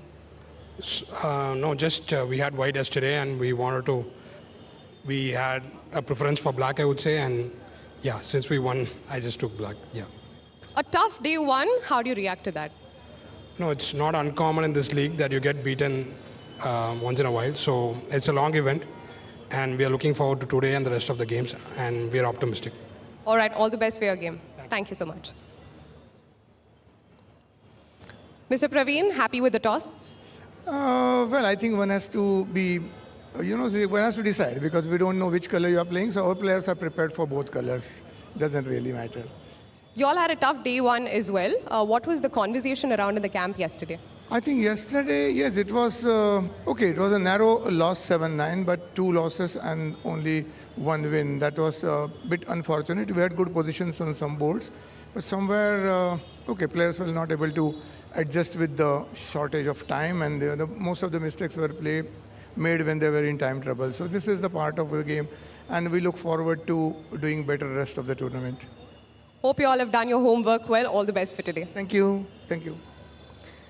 That is it from the coin toss. The news is that the Navitas Solar Ganges Grandmasters have won the toss, opted black. And they will be starting with the black pieces, which means for the 5-time world champion Vishy Anand taking black on the icon board against the world number 3 Fabiano Caruana. Of course, that's a match we'll get to. We'll break down all the action, but I want to just rewind a little bit because Vishnu Prasanna, he spoke about optimism as being a key factor here in the Global Chess League. It's early days. And I want us to go back to the action that we just saw. For the Fyers American Gambits, losing out a match where your icon board did win. We'll bring up our highlights from that match. Going forward, how do they keep the optimism? And it started on this board. Yeah, I mean, Hikaru Nakamura could do what he could do best. He won with the black pieces. It was not enough though, but I'm sure this kind of gives motivation to the rest of the team that Hikaru is, here to help us. He is going to lead on the first board, on the icon board. And it was quite an equal game. Actually, MVL had some advantage. You could see Hikaru getting up, checking on his teammates there, shaking his head, not happy with some of his teammates' performance. But finally, G5 move. Very energetic play by him. And after King G4, MVL shook his hands in resignation and Hikaru won. And what a fantastic play that was in the middle game and the end game by the icon board there, Hikaru, but not enough for them because there was this one guy on board 3, Shakhriyar Mamedyarov, coming in with the attack. And there we see the team that got it done. It was Shakhriyar with the win. It was Dhaneshwar with the win. We see Sohail Chandok, as always, cheering for his team, wants them closer than ever for a photo opportunity here. 2 out of 2 match victories for the Upgrad Mumba Masters. Absolutely, and that is thanks to the 2 players. Standing next to each other, Yep. Shakhriyar and Dhaneshwar. And such a cute moment there as the whole team is smiling, waiting for a picture after they won their 2nd game in a row. Mumba Masters, Upgrad Mumba Masters is currently in the lead of the tournament. They've got to be feeling good about the performance that they've gotten on so far at the Royal Opera House, 17-4 in their first match, and then coming in today with a big win against Hikaru Nakamura's team, the Fyers American Gambit, and of course the match of the player of the match. Even it was Shakhriyar Mamedyarov against Richard Rappo, and attacking a vintage Shakhriyar masterpiece. This one was. It started off with a Nimzo Indian and he gave up the double bishop advantage, goes for this F3 idea, attacks on the king side. This beautiful move, F4, Rook A F1, the only brilliancy being played today, sacrifices the rook, takes on F6 and just crushes his opponent. And these kind of positions where there's a complete chaos on the board, Shakriyar is extremely strong, and there you could see Richard could not believe how his opponent played. It was too good, and this win propelled Upgrad Mumba Masters to get home the 3 match points. Very important for the tournament standings. You know, the sea isn't far away from where we are right now, and it is the shark attack that we are seeing here at the Royal Opera House. Difficult to handle when that's coming for you, but it wasn't just that. Dhaneshwar as well with a brilliant game on his board. And let's bring up our standings as we go into match 5 action, and this is where we are at the very top. It is the Upgrad Mumba Masters with 2 match victories right there. And look at the score difference when it comes to game points. And it all comes down to that 17-4 victory they had yesterday. Yeah, I mean, obviously the match points are the most important tiebreaks in this tournament. 6 match points, as you can see for the Upgrad Mumba Masters. 3 match points for every win that you get as a team. And Upgrad Mumba Masters is leading with 6 points. And now the next match that we have is going to be between Alpine SG Pipers, who's going to take on Ganges Grandmasters. Both the teams lost yesterday, and I'm sure they want to get some points on the leaderboard. And choosing black here is... what do you think about that, Tanya? It is quite a decision that was taken by the Ganges Grandmasters. I think especially seeing Hari start with the white pieces in the previous match, winning the toss, but here going their own ways. And I think it's a very different matchup coming on, right? Because we've got the Fyers American Gambit and the Upgrad Mumba Masters, who actually had wins yesterday. The next matchup is between the teams that haven't gotten up on that scoreboard.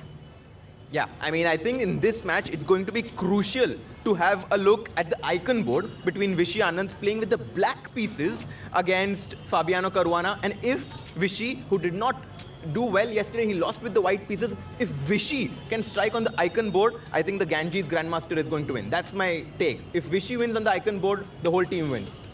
I have to agree with you, but Vishy defeating Fabi, world number 2, is going to be quite a challenge. And on second board as well, I think it's a very difficult matchup. Anish Giri versus Vincent Keimer. It's all across, right? You've got the 5-time world champion for Ganges Grandmasters. You've got the world number 4, Vincent Keimer there. The youngest ever World Cup winner, Javokir Sindarov. Those are just the top 3 boards of the Ganges that we're looking at. And of course, Alpine SG Pipers with their own very stacked team, starting with the world number 3, Fabiano Caruana on the icon board. We'll break it down all for you before we get on with the chess action. We will be right back. Don't go anywhere. Stay tuned.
Welcome back to day 2 of the Global Chess League here live from the Royal Opera House in Mumbai.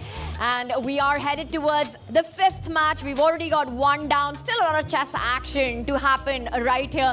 A 9-7 victory is how we started the day for the Upgrad Mumba Masters there, taking down Hikaru Nakamura's American Gambits with 2 wins for the Upgrad Mumba Masters. What a team, what a camaraderie we've seen between them, and what intense, aggressive play by Shakriyar and Badeshwar in that one. And before we deep dive into all the action, let's reset the stage right here, right now. Let's remind everyone the format, the structure of the Global Chess League.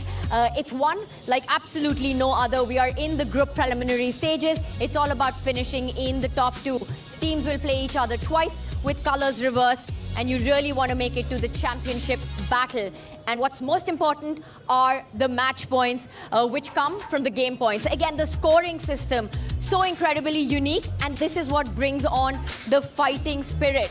Simply that black gets 4 points for a win. Yeah, absolutely. I think this is why we are getting to see players take a lot more risk with the black pieces, playing provocative openings. We saw Harika playing the pork opening yesterday, which gave her the full points. If you win with the white pieces, you get 3 points. A draw, you get 1 point, just like traditional chess. And of course, if you lose, you get nada.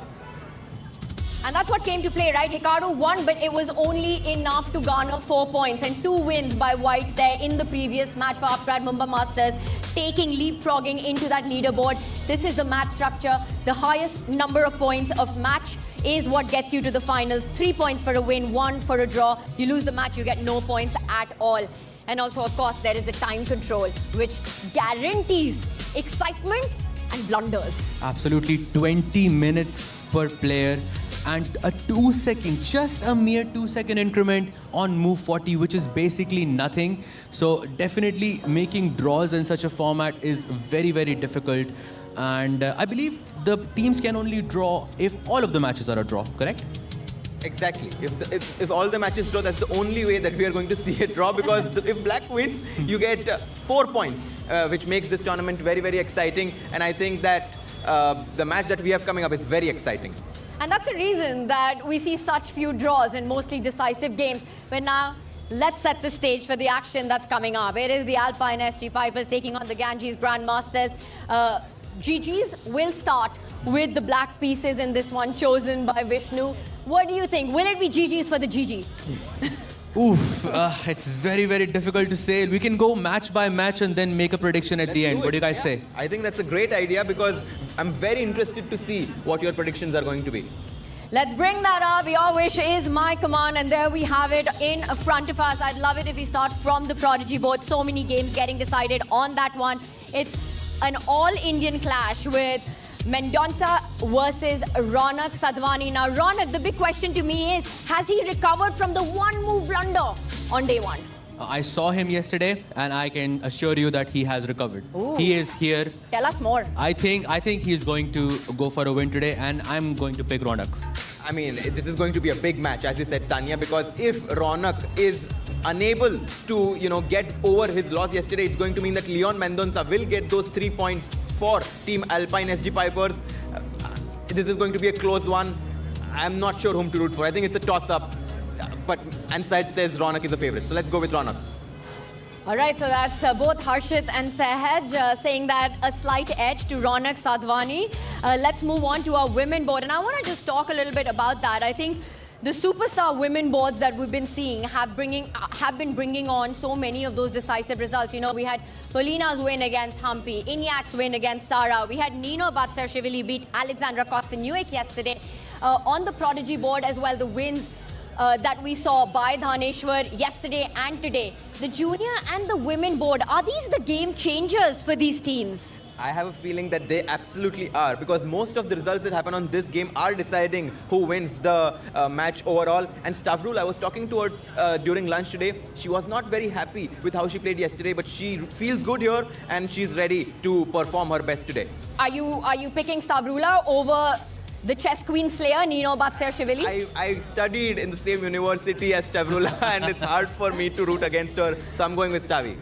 I will choose Nino in this match.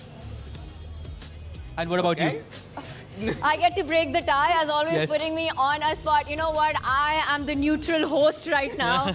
So I think I can dodge that question. But I was so impressed with Nino's performance yesterday against the chess queen. And also for Stavrula, this is her debut. Nino has been on the Global Chess League stage before. I think maybe experience will give a slight edge to her. But going to be a big battle. And let's move on to the next one. It's going to be Hu Yifan taking on Polina Shivalova.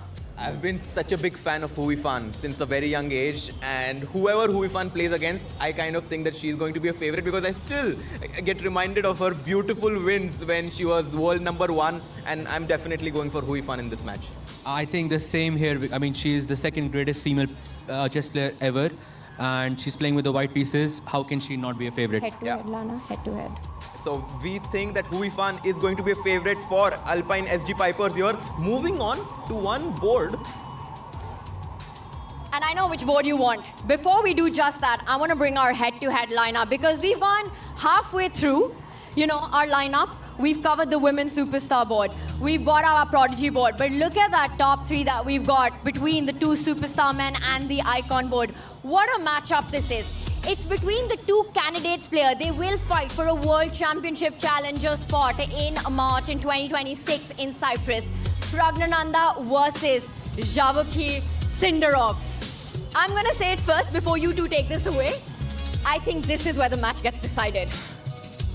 And it might even, it's also such an interesting match because the players have to do their best to not show the preparation that they have in the candidates match. By the way, Javakir Sindarov won the World Cup, qualified for the candidates. Pragnan, on the other hand, was the first player in the GP points and just last week confirmed his spot in the candidates. And I kind of agree with you that this is going to be a game to follow. It is very difficult to, choose a side here between Prag and Sindarov because both of them are such strong players. Candidate players, of course, I'm going with Prag. Prag? Love it. Before, just want to jump in with one thing. I think when I look at these two players, Harshit, I feel that these two players have been massive performers of 2025. Pragnananda, like you said, with the FIDE circuit, which means consistent performances over tournaments. Sindarov coming fresh off a victory, just about 500 kilometers down south from where we are right now in Bombay, in Goa. Who can forget what happened in Goa just a couple of months, not even a couple of months ago. Not even a month ago. Javakir Sindarov winning the entire World Cup. This is a clash not only between two youngsters, between the front runners of,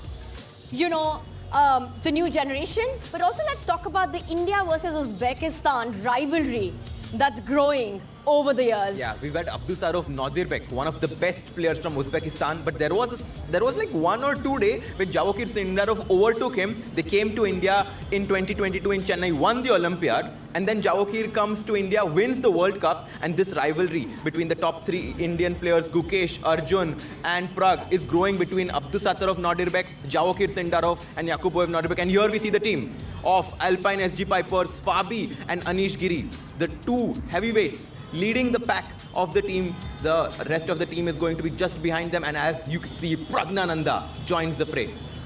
And as Fabi makes his debut here at the Global Chess League, Anish Giri, he's no stranger to the format. He was the one who led the PBG Alaskan Knights in the previous season towards the finals, but this time he's going to be fighting it out for the Alpine SG Pipers on board too as the team does get ready. Fabi, big shoes to fill as he is leading the team. It's not Magnus Carlsen this time who's been the icon for the team over the last 2 years. Prag looking like they're in good spirits right now, Sahaj. Oh, good spirits indeed, because it is such a heavy match for both of these players between Anish and Fabi. Who's your pick?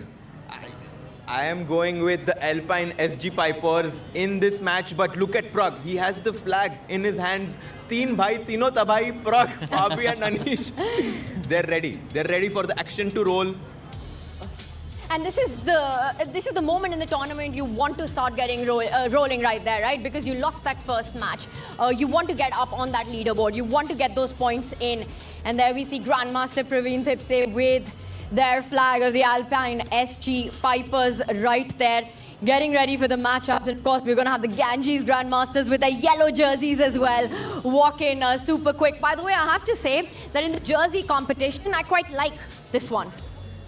Oh, really? I think it's maybe my second favorite. I'm not going to say which what's which your one's first my, favorite? No, I'm not going to say that. For But it's me, my second favorite for sure. For me, it's the Upgrad Mumba Masters Actually, jersey because I'm such a green flag that I can relate to them. Very interesting. I wonder who has those red jerseys then. But the action, of course, is about to begin. And we've got so many fans right here behind us, all waiting, watching the players as they're coming in. And of course, we've got fans in front of us as well, waiting for all the chess action as we're about to get started. I'm loving the scene going into match 5 right now. Goosebumps. Absolutely. And you know, in this match, we have seen Fabiano Caruana, who's talking to Anish Giri. I'm very curious if they ever talk about like opening ideas, should we do this? But right now they're in good spirits, and I do think that it's all about being in good spirits in a team event. And you can see all of them talking to each other, cheering each other, talking about, you know, maybe the atmosphere that they have here in Mumbai. I'm sure this is new for everyone coming to Mumbai and experiencing this amazing organization. Yeah, and nerve-wracking moments right before the start of the game. You know, the fans are waiting, the players are waiting. So let's get you up to date with our leaderboard as it stands right at the top. It is the Upgrad Mumba Masters with their win against the Fyers American Gambits. And right now in action will be the Alpine SG Pipers, who will be taking on the Ganges Grandmasters on the top board. The two icons, a fight between the world number 3, Fabiano Caruana, the 5 times US champion, taking on the legend himself, the 5 times world champion, Vishy. Oh my God. I mean, we could only get to the match of Pragnananda and Jawakir. We were talking about how exciting it is. There is also this huge match between Anish Giri and Vincent Kaimur that's going to happen on the first Superstar board. And here you can see Praveen Tipse walking with the flag, Pragnananda behind them. And here you can see Nino Batsiashvili, the icon, followed by Leon Mendonça, the prodigy, and then Huifan. And here you see the other team, Ganges Grandmaster, led by their coach, Vishnu Prasanna.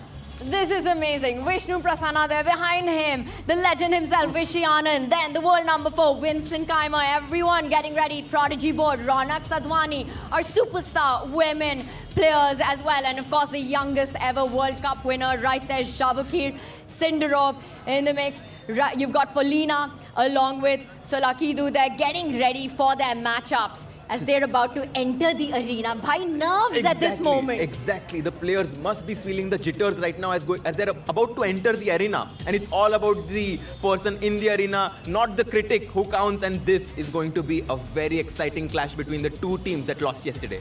And I love how we've broken it all down, board by board, player by player. Harshit, Sahaj, moments away from the first move. Pick one. Who takes it? Is it going to be the Alpine SG Pipers or the Ganges Grandmasters? I want to go with Vishy sir because it's Vishy.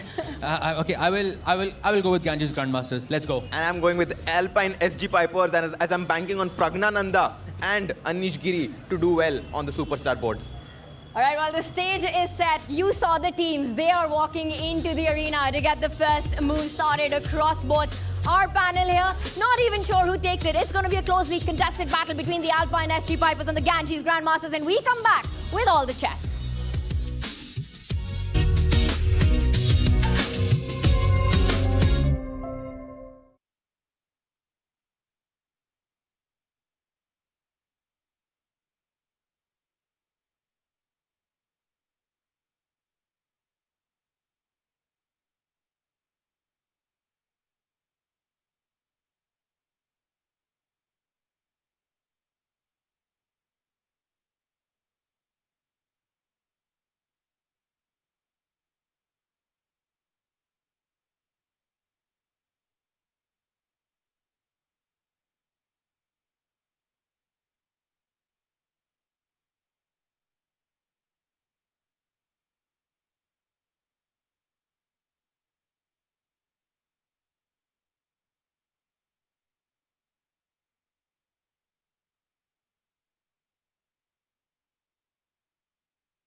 A team full of stars ready to raise the bars. Please give it up for Alpine SG Partners!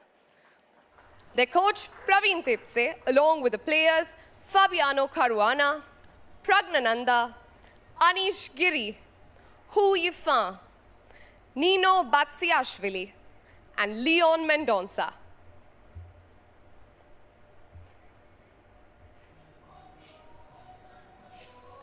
And now, class, consistency, and global excellence come together as this team takes center stage.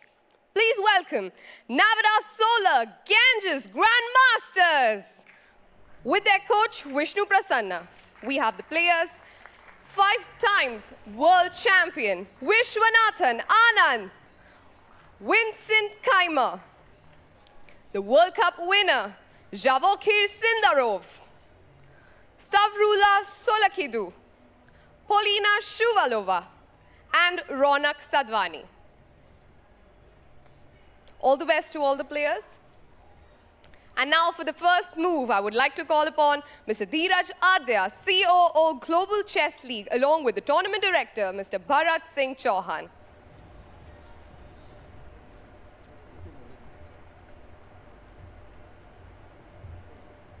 And we have Dheeraj Adya here, the CEO of the Global Chess League, who will be making the first move on the board of Vishy Anand versus Fabiano Caruana. And joining me for commentary on this one is Grandmaster Harshit Raja. Let's go, bhai. As you can see on the screen, the stage is set. Anish Giri taking on Vincent Kaimer. The big clash between Prag and Javokir Sindarov. Howie Fan taking on Polina Shuvalova. And the other match between the superstar women was between Stavrula taking on Nino Batsiashvili. And Ho Yufan versus Polina Shuvalova. This is going to be an exciting encounter. And there we see the first move by big pressure on Vishy Anand's shoulders here. E4 is my prediction. What do you think? I'm going with E4. You mean Fabi's move or the guest's move? Dheeraj plays C4. He's played the English opening, bhai. That's very cool. And he takes it back. Fabi takes it back. So My feeling is Fabi goes 1 E4 as well, Harshit bhai. I agree with you. And but first we'll start on the women's boards. We go to Ho Yifan on board number 4 versus Polina Shuvalova, and a handshake here between Nino and Stavrula. We have pawn moves there as well. The wind, the moves are flowing, the wind is blowing. A lot of moves between the game of Howie Fan and Polina Shuvalova. Can we have our live board so that we can follow all the players as they're blitzing out the moves in the Spanish opening? And here we have it. The moves are coming in, Harshit bhai. Not yet. The board is not updating. If we can go full screen on the players till we get the moves. Yes, there we have it. And slowly and steadily, guys, we will be getting the moves in right now. There we have it. Let's go. Okay, let's look at the board here. And kickoff also. Oh, top board has started between Anish Giri and Vincent Kaimer here. Here, kickoff between the game of Prag and Javokir. The two players already in the candidates. E4 played by Prag there. Oh, that's a good one, Harshit bhai. Let's go to Pragnananda's board with Javokir Sindarov on board number 3. And we see an Italian happening here. Bishop C4, if we can get the chessboard now. Knight to F6, D3 played, Bishop E7. And guys, you will be able to see the moves very shortly. But what an encounter between Prag and Sindarov. And you know, Harshit bhai, I must tell you this, that whenever Prag would play Javokir Sindarov, I would always feel Prag was the slight favorite. This is the first time I have a feeling that they've become equal now because of what Sindarov has achieved in the last few days. Yeah, he's really improved a lot. Put his, game on the sports mode right now. Is winning tournaments left and right. He's playing with the black pieces right now, and I do think that his strategy would be to hold Pragnananda, as Prag playing with white pieces is definitely going to try to put pressure. Develops his knight to D2, and here, by the way, we are waiting for. Sindarov is thinking here, and meanwhile, guys, let's quickly go to Anish Giri versus Vincent Kaimer on board number 2, and there we see It's an English opening, but a very weird opening chosen by Vincent Keimer here. He removes his bishop to b4, pawn to e4 by Anish Giri. And what's the idea of Vincent? Does he want to give up his bishop early on in the opening on c3? He might take on c3. And by the way, we have and we have a handshake here between Fabi and Vishy Anand. So many fans here. Why kya hi maza aa raha hai idhar? Let's see what's the first move that will be played. And Leon opens with d4, but let's go to Vishy. Yes, let's Vishy stick and with Fabi. Vishy. Bhai yahi game hai dosto. It reminds me of the song Can't Take My Eyes Off of You. This game will definitely be a game which we will follow very closely. It's the open Rai Lopez. E4 played by Fabi. Yes. E5 played by Vishy. Knight to F3. Knight C6. Bishop B5 played by Fabi. A6. We saw this opening played by Vishy yesterday. Now playing with the black A4, pieces. Bishop Knight A4. F6. Knight F6. And look at the speed at which they are blitzing out their moves, Harshit Bhai. This is very interesting because Vishy is well known for his theory, and he's just going here totally like full throttle. Knight e4. Maybe we will get the moves updated on chess.com as the moves will come here. But guys, just a big encounter here between Vishy and Fabi. If we can go full screen on them and just feel the atmosphere. Do we have that shot, Director Saab, where we can see like the entire playing hall of all the players from the top? Because just for our viewers to feel that atmosphere, look at this, guys. You can sense it here. There is so much of excitement, and there's a big screen up there, Harshit Bhai, where everyone can follow from the crowd as well. They have the headsets, they can follow the commentary. So it's a really cool atmosphere. I tried to experience it myself between the break. I went inside the playing hall, I put on the headphones, and it became so entertaining. As soon as you take the headphones off, it becomes pin drop silence. And this is a very nice experience for all the spectators to have. You can even sit on the balcony and get like a bird's eye view on all of the games. It's nice that they have the screen in the middle so that the players can listen to us and follow the live games. And by the way, there we see on this one, we have Leon Mendonça taking on Ronak Sadhwani, the prodigy board. Ronak trying his best to, not let yesterday's loss affect him. He's taking his time, and I like this attitude. Just take his time, get into the flow of the game, and then later on he can try to play quickly. But it's very important that the players are in this flow, the flow state that we are always talking about. And by the way, while he is, maybe we can have the board, live board of this one. And we come back to the icon board, the game between Fabi and Anand. We are going to get the live board with us very shortly so that we can see all the moves. We have the board back, the analysis board here. Let's have the analysis board. It is fixed here. And meanwhile, guys, you won't believe what's happening in the fan zone. We have Daniel Dubov here in the house. Guys, give it up for him. Daniel Dubov is here, and he is playing a simultaneous exhibition here. Man, so nice to see him. What a moment for all the youngsters to play against Daniel Dubov, one of the great players who also played in the World Cup, defeated Pragnananda, an absolute monster when it comes to rapid chess. And I'm sure, he's just waiting for an opportunity to get inside the playing hall and show why he's one of the best players. But very nice of him to come here and give this simul. Yeah, that's just amazing. And it's very nice to see him.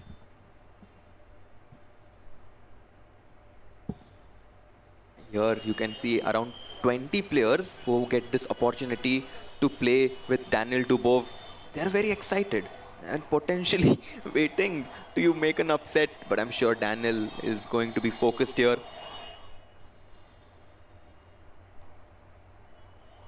Meanwhile, we have the live position on the board. Fabiano Caruana with 19 minutes on his clock. He is known as one of the best, opening experts in this era. But, in this classical opening, Spanish opening that we have played, Vishy Anand has tons of experience. I personally think that this game is going to end in a peaceful result. What's your take, Sagar Bhai? Let's have the board to analyze now, guys. Here we have the board, and at this point, Harshit Bhai is of the opinion that this will end in a draw. But Harshit Bhai, it's too soon, right? Like, look at Vishy. He's bleeding time right now. He's down to 16 minutes.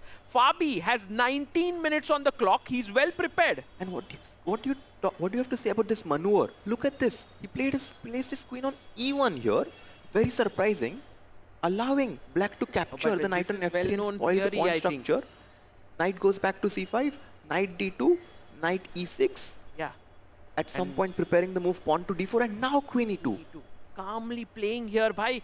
Fabiano Caruana is a monster when it comes to opening preparation, and this is really something very cool that he is doing right now with Vishy Anand. I think he might be facing a bit of confidence issues here because yesterday was a tough game for him against MVL. But Harshit bhai, do you think today he'll come back? I do think so, because we saw how good he can play in the Jerusalem Rapid tournament. He defeated Jan Nepomniachtchi in the semi-finals, qualified to play the finals against Arjun Erigaisi.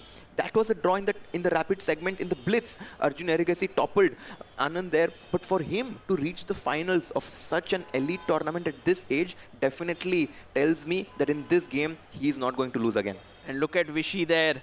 Some doubt in his mind here. He has castled, and very quickly Fabi responds with rook e1. He's putting the pressure on Vishy.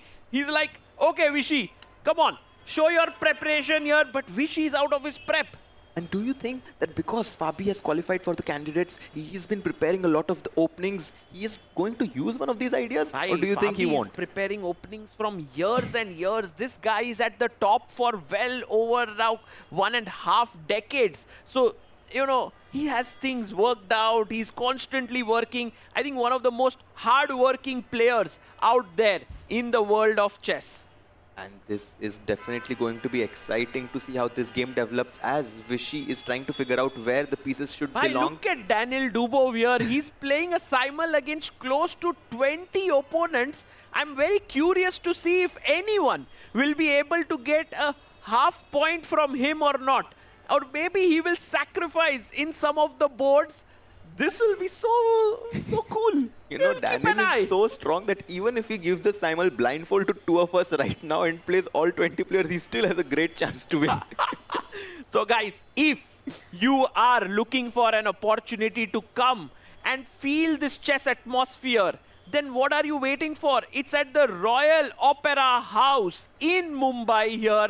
It's such an amazing atmosphere in the live fan zone. Look at the Royal Opera House all decked up. And if we can have shots of also inside the venue to see the viewers who are actually enjoying that broadcast, because, you know, you can sit out, you can follow the action here, and there we see everyone here. Guys, you can be there and have a lot of fun. Come to Mumbai, Habibi. This is the place to be. If you are in and around Mumbai, don't miss this opportunity. Okay, let's come back to the games now, as we've seen some development on the board. Can we quickly go to the game of Pragnananda and Jawahir Sindarov, board number 3? No, but we can have, Anish, Harshit bhai, we have to go to Anish Giri versus Vincent Keimer. And you can see that the last move of Vincent, in fact, not just the last move, but this entire opening strategy seems to be very risky. And Anish is someone who loves to play the objective moves. He's someone I've followed a lot of his games personally to understand where the pieces belong. And this last move of black pawn to c5, does this allow some tactic?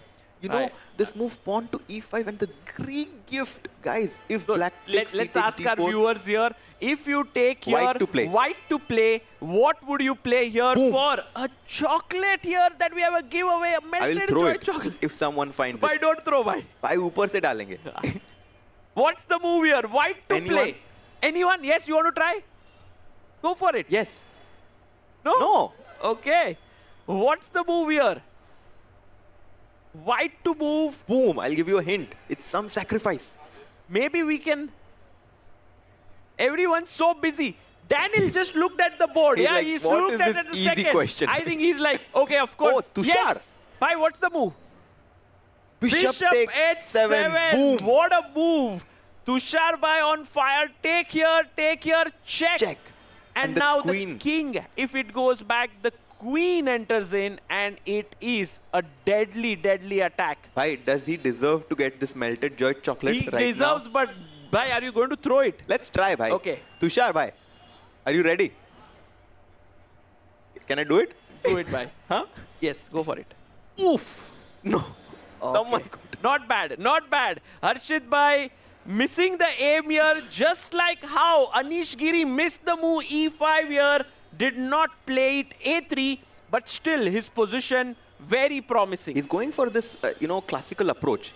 He has great center. The pawns on C3, D4 and E4 gives him this opportunity of opening up the position with E5 at some point. And guess what? He has the bishop pair, which goes hand in hand with having a good center, because once the position opens up, we are going to look at these two bishops turning into rockets as Greek gift ideas lurk in the air. Right, okay. So looking good, although a big opportunity, I mean, I can't say missed, but it was looking pretty good there for Anish Giri. Actually, the Alpine SG Pipers are looking strong here, Harshit Bhai, because you see, Fabiano is slightly better on board 1. Then we have Anish Giri, who's clearly better on board 2. Prag, what about this game? Can we actually understand what has happened in this On game? board 3, if Pragnananda and Javokir Sindaro we go here, it does look objectively even, Amazing for but White. I love White's position. I was about to say, why is White not significantly better? Because this bishop puts pressure on the pawn on F7. The bishop on B2 and queen on D4 have set up this wonderful battery. I do think that a good idea for Black would be to neutralize one of these bishops by playing the move bishop to E6. I do think that they should... By the way, Harshit Bhai, look at the 6 windows there, 6 boards on our screen. And guys, you will see that White bar is doing well in most of the boards. So actually looking good for the Alpine SG Pipers, but the Ganges Grandmasters need to strike on one of the boards. It could very well be that Polina Shuvalova might strike. It could be that Javokir Sindaro may strike. It could be that Stavrula Solakidu might do it, or Raunak Sadhwani. But right now, Anish Giri is looking strong against Vincent Keimer. And just to remind everyone, if you win with Black, you get 4 points. So even if you lose one game with the Black, let's say there are 2 games, and you decide to play risky on both those games, if you lose one of the game but to win the other one, it's still a big success. So actually, it's not such a bad strategy to gamble with Black and play some risky openings. That's what Vincent Keimer has done. And that is the reason why he could fall into trouble, Harshit Bhai. But for now, he's thinking. Anish is thinking for his move right now. Let's go to the icon board. Fabiano Caruana versus Vishy Anand right now. The bishop has moved to E3 for Fabi. And here, how do we see this position? Knight to A5, Rook D1. It's so easy to make the moves with the white pieces. Very easy to improve White's position as White brings the rook from A1, which was not doing anything, to D1, which now puts pressure on the D5 pawn, and also indirectly the queen on D7. And sometimes when the moves come naturally and easily to you, even if the computer says objectively it's equal, there is a practical advantage that the white pieces has right now. Knight can come into G3, and then also don't forget this maneuver of the Harry, H-pawn, H4, H5 coming in. So for now, Fabi seems to be putting pressure on Vishy Anand, and Vishy has to figure out what to do, because, in some way, Black is willing to create this center, but the D5 pawn is a bit of a weakness in this position. Later on, we could very well imagine a B3 and C4 break coming in. I'll give a very important point that I wanted to mention, that whenever White has a pawn on E5, the pawn has been advanced. This does act as a catalyst towards White's attack, as Knight G3. White has this space in the center, and the attack coming on the king side comes much more naturally. However, Black sometimes has this idea of playing this move pawn to F5. And the knight on E6 is like a blockader of the E5 pawn. One thing that you have to be worried about when you play F5 is en passant. Don't forget this sneaky move that White can play pawn takes F6. So these are the dynamics that Vishy needs to consider. C5 played. And knight to g3 as well by Fabi. He's actually moving quickly. He has a 4-minute lead on the clock. And Harshit bhai, we must look at few other games. Nino Batsiashvili on board number 5 against Stavrola Solakidu. Stavrola is from Greece and Nino from Georgia. Right now, Nino actually looking quite good with the white pieces. She's a pawn up. Oh, yeah, pawn up. Exactly, she's a pawn up because the pawn on f7 is missing. Yeah. But you know, black has this very strong center. The pawns on c5 and d4. And what black is banking on is for that black bishop on c8 to somehow, you know, get in the game. If the black bishop gets in the game and black gets bishop f5, d3 somehow, that would obviously give black an advantage. But let me also remind you that yesterday, Nino Batsiashvili defeated the chess queen, Alexandra Kostyniuk. And I'm sure Nino Batsiashvili is riding high on confidence right now. Oh, she plays her pawn to a3. And at this point, the knight can jump in. The knight can jump here. I have a feeling that Stavrola has the initiative here. In spite of being a pawn down, she can put a lot of pressure on her opponent. This game can go anyway. This is such a nice maneuver. Just before we move to the next game that you mentioned, the knight on f6 can definitely be a piece which can be improved. The knights on f4 and c4 would be absolutely great for black. Here you can put it on f4, knight d5 to f4. Puts pressure on this pawn, the bishop on e2. And this looks like great compensation for black. Can we also look at the prodigy board? Because Ronak Sadhwani is actually having a great result in their personal encounters. He's +2 if I'm not mistaken. He defeated Leon in the Fujairah Masters that happened last year. And Ronak kind of played this hedgehog setup with g6 and b6. He's like, is bar mera bishop nahi marne wala hai. This is not a hedgehog setup, Harshit bhai. It's called the hippo setup. Hippopotamus. The hippo is characterized by this little, you know, kind of structure. And it's so flexible because, you know, hippo, as we all know, kind of likes to lie around in the water, is lazy. But the moment someone comes close to it, it strikes back. So there's no way for white to make progress here on the black center, and black's position is looking quite good. It is looking quite good. And notice the rating difference. In the rapid ratings, Ronak Sadhwani has a rating of 2611 compared to Leon's rating of 2498. And this advantage in the rapid segment, in the quick time control, maybe there is a reason that there is this rating difference, as Ronak is showing that even having this cramped position but waiting for my perfect opportunity can be a good strategy. Yeah, absolutely. And so flexible. F5 can come in, E5, D5, C5. All the moves are possible.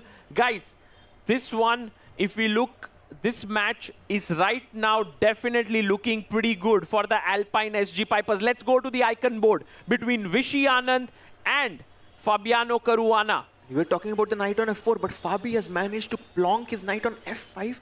And you know, as soon as the knight comes to f5, ideas like g4 don't really seem that crazy anymore because the center is kind of close. And this does give white the opportunity of just, you know, cementing that knight on f5, which can also, you know, act like a great attacking piece. Ideas like bishop h6 are not going to be that crazy at some point in the future. Harshit bhai already looking for checkmates here. But should we take this bishop? No, why? Just go g4. Because if we take this bishop, we are exchanging our very nicely placed knight for the bishop. So maybe at this point, g4, as Harshit bhai says, could be the best move. And this is a very important point that you mentioned, because very often when we see a capture, we tend to want to capture it immediately. But we need to ask ourselves, is this a capture beneficial for me or not? Because the knight on f5 has such good potential. Whereas if you look at the bishop on e7, which is kind of restricted by its own pawn on c5, I don't really see a big future for him. And that's why I think it's better to keep our knight on f5. Okay. Okay. So, oh, he plays g4, Fabi, showing his class here. But Vishy, now, how can he create his counterplay? The knight is here. He must be looking for the d4 breakthrough. But right now, if you play d4, I just take, and white is a pawn up. So you must actually get your knight back and then try for something on this direction. Somehow though, with the queen on d7, it's so hard to play this move pawn to d4 because it doesn't even threaten anything. Yeah. Yes, you gain space in the center, but whenever you take my bishop on e3, your queen on d7 is going to be on pre, and that's why at some point black should also consider moving the queen away. Knight c6 played, in fact, by Vishwanathan She plays it. Anand, and he's eyeing this move pawn to d4 as you mentioned. Yeah. Can we do a very, very quick roundup, Harshit bhai? So on board number 1, it's looking good for the Alpine SG Pipers with Fabi being slightly better. On board 2, let's go to Anish Giri versus Vincent Keimer. It's looking very good for Anish with these 2 rockets lined up here. The knight entering, the queen about to enter here. Man, I don't know how black is going to stop this attack.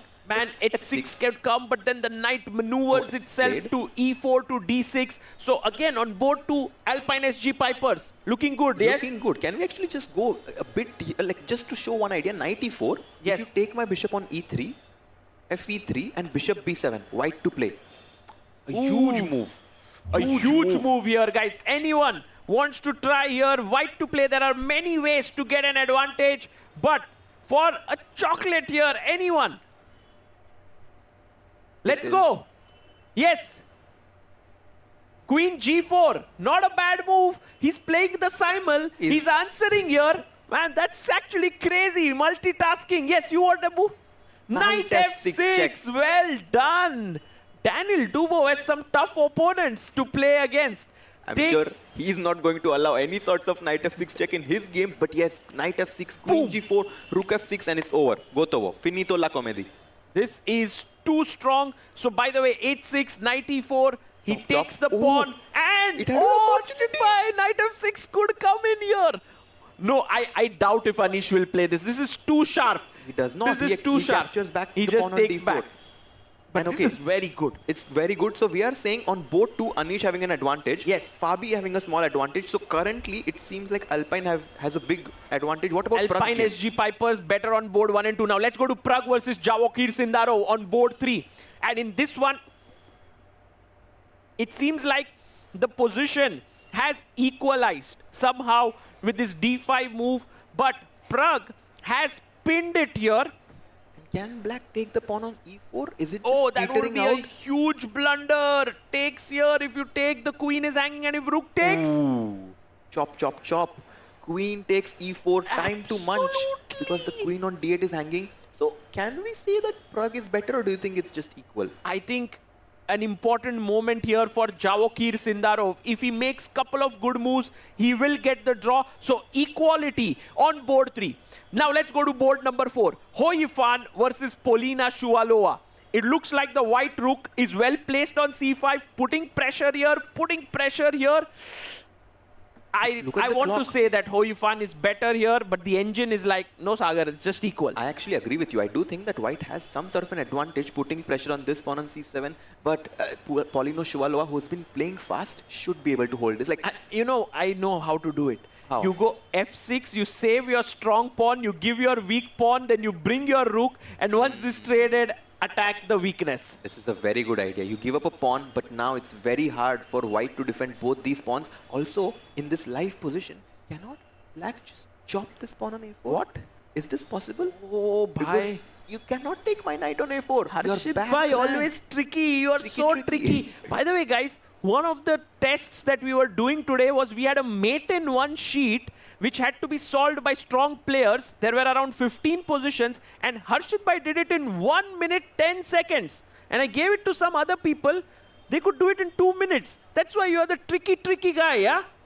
So tricky. It was mate in one, bhai. By Firbi, you are very quick. And meanwhile, Anish Giri has a What? Oh, he Knight goes F6. knight f6. What is this? Anish Giri with a double exclamation move. If you take my knight, what's the point? Okay, 1 second. By we scream, First, but how do first we I'm win? super excited that Anish has managed to launch such a huge attack.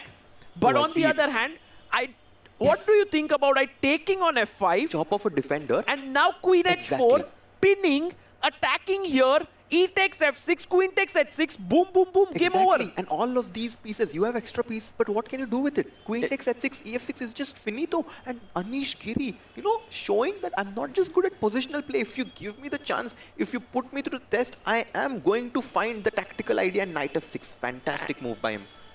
And Harshit bhai, yesterday both Alpine SG Pipers and the Ganges Grandmasters had tough games, so it was an important one here. But Anish leading from the front for his team, the Alpine SG Pipers. Yes, and now let's quickly go. We should stay here perhaps or not? Oh yeah, this because game is very interesting. Yeah, knight maybe f6. Vincent is in big trouble. If we can zoom in on this board and we can zoom in on the players to just show the emotions here, it does feel like Vincent feels the pressure right now. Yesterday, Vincent was winning against Wesley, so he couldn't finish it. Today, I don't think that Anish is going to miss this chance. Yesterday, Vincent sacrificed his knight. This time, he's facing a knight sacrifice, but it's a poisoned sacrifice. You cannot really capture... Hey, let me ask you this question, Sagar bhai. If I don't take the knight on f6, what's White's idea? I mean, in general, the knight on f6 is such an unwelcomed guest, Harshit bhai. I can just go queen to h5 next, and then boom, some bishop f5 and bishop h6 will come in. So your idea is queen h5 and chop the pawn on Mate h6. karna hai, bhai. I was just no waiting here. And if you ever take the bishop on e3, let's not forget that after fe3, the rook opens up. But not only that, there is a sneaky threat. Queen to e4. Threatens checkmate on h7 and the rook on a8, and this is going to be an idea for Vincent to watch out for. He's stunned. He's absolutely stunned by Anish's last move, knight to f6. It's like a cold shower. Yeah, Rook by d8. the way, rook d8 played by Vincent Keimer. He's trying to get things moving here, but queen h5. The knight is like, black king, you can't go anywhere. I'm just taking away all your escape routes. Anish. And so, okay. We saw that Fabi is better, Anish is better, Prag is equal, Hoifan looks equal. Let's go to the fifth board. Nino Batsiashvili versus Stavrula Solakidu. White is a pawn up right now. Nino Batsiashvili just right now finishing off this analysis. This looks equal. And on the last board, Leon Mendonça versus Raunak Sadhwani. I feel Raunak today has to strike for his team. Otherwise, the Ganges Grandmasters are in big trouble. And what character would Raunak show after losing and blundering yesterday and then coming back today with such brute energy, saying that, you know, I take full responsibility of the blunder today. I'm going to show why I am playing in this team for the Ganges Grandmasters. And here, knight to g5, the rook on f8 eyes that pawn on f4 and the queen on f2. Does look a bit scary कि white के पास queen h4 का idea है, but we can just go h6. Yeah, I think I like this position right now for Raunak. So this is one big hope for the Ganges Grandmasters. But let's quickly go to board 2. Anish We want there. to see if Anish Giri made all the right moves or not.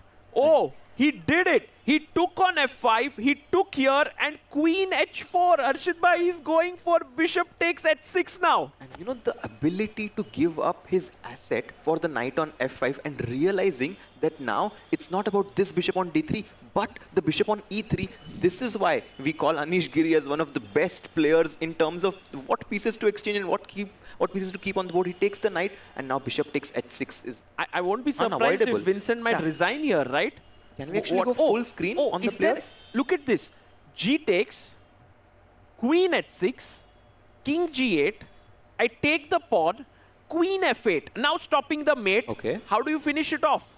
Yes, I give a check on g5 to start with. Queen g5, You king move the h8. king. I need one more piece in the action. Check. Check. King here. And bishop h6. And bishop h6. Queen moves. Can we finish this off? What a variation. If the queen moves, queen g5 check and checkmate on What g7. an attack. Here we have the full screen view, and Anish Giri feeling very confident here after playing the move queen to h4, and just by the expressions of Vincent, he knows that there is no defense. Defenseless against this attack. He queen made a f8. move. Rook f8 back. No, queen f8. Queen Harshit f8. bhai. Queen actually defends this. And now, guys, if you are attacking here, what would you do? What is the move that comes to your mind? Because sometimes, in order to finish off these top players, you can't really go with brute force sacrifices. If you do that, it's not enough. Look at it. Have to find a way, calm way to break through. क्या खेलेंगे भाई इधर? And what Vincent? Very surprised. He was taking a look at the other games. कि क्या हो रहा है on the other boards. Not happy with this current position. Anish needs to bring more cavalry into the attack. And one idea is to just bring the rook from A1 to C1. That's one more piece in the game. Such a cool move.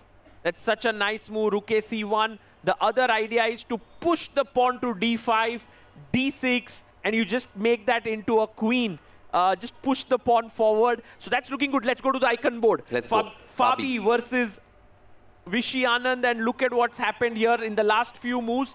We saw like the bishop coming in, D takes C3 is on the board. Vishy is hanging on in there. He's tough to beat, of course.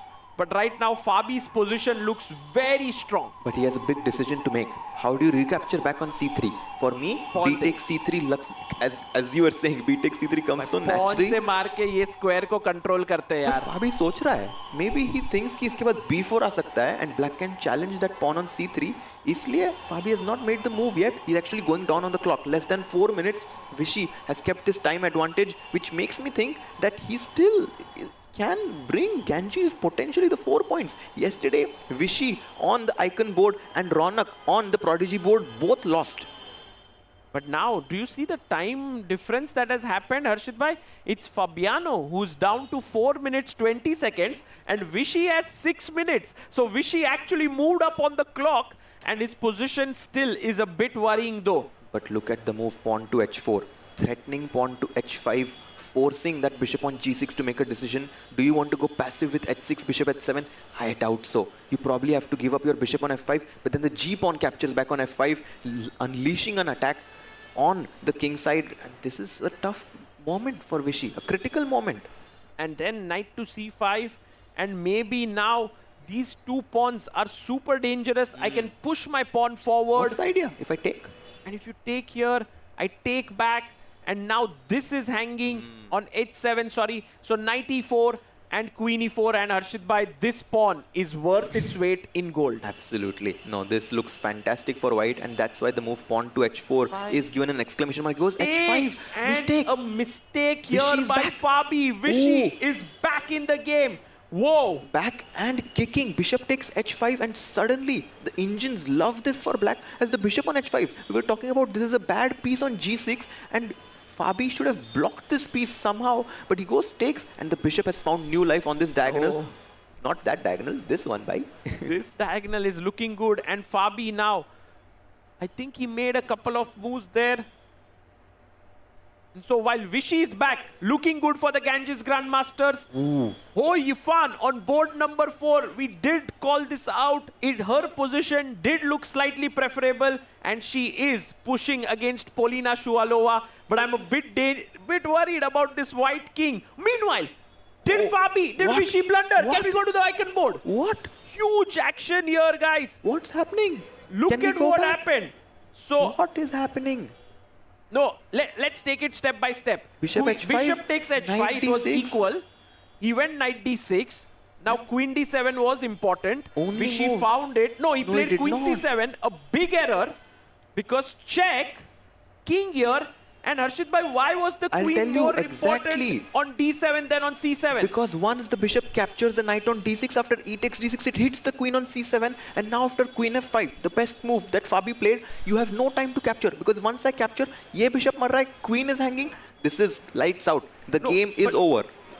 Oh my god, that's a huge mistake, guys. Look at this. If here, check, king here, queen F5, at this moment, G6 could have been played here. At this moment, this was a fine move. But because the queen is on C7 here, the knight on E6 is unprotected. So after king H8, queen F5, G6, knight F7, and the knight on E6 is going to be undefended. that's the big point here. And And that's actually something that you can miss. Vishy missed it. And now queen F5 is on the board. And I think, guys, this is over because the bishop is hanging. It has nowhere to go. The moment it moves here, anyone here can answer white to play and win. Easy peasy. What do you do? Come on. Knight takes F7. Exactly. Well done. It's a check and a mate almost. You have to give up your queen. So a big moment for Alpine SG Pipers as Fabiano winning. Anish Giri on board too. Completely crushing by Anish Giri ने D5 भी कर दिया, रुक भी ला लिया, सब कुछ कर दिया यहाँ पर. Now the pieces are flying towards the king side right now. Our paper is flying rook to d4, swinging it over to h4, and that's why Vincent is wanting to trade it. Rook to c4. It looks like a logical move. The engines don't like it, but I can completely understand the practical sentiment with which Vincent made this move. Yeah, take here, and maybe now it's not so easy to find the finishing move. I must tell you guys, while Anish is totally winning, this game could swing in any direction if Anish's time goes low. Result. Oh, actually, Vishy resigns. Vishy resigns, and they're discussing the game afterwards. Fabiano Caruana brings the Alpine SG Pipers 3 points. It was just a matter of 10 seconds where the entire game shifted. Vishy resigned, and Vishy is just trying to understand where he went wrong.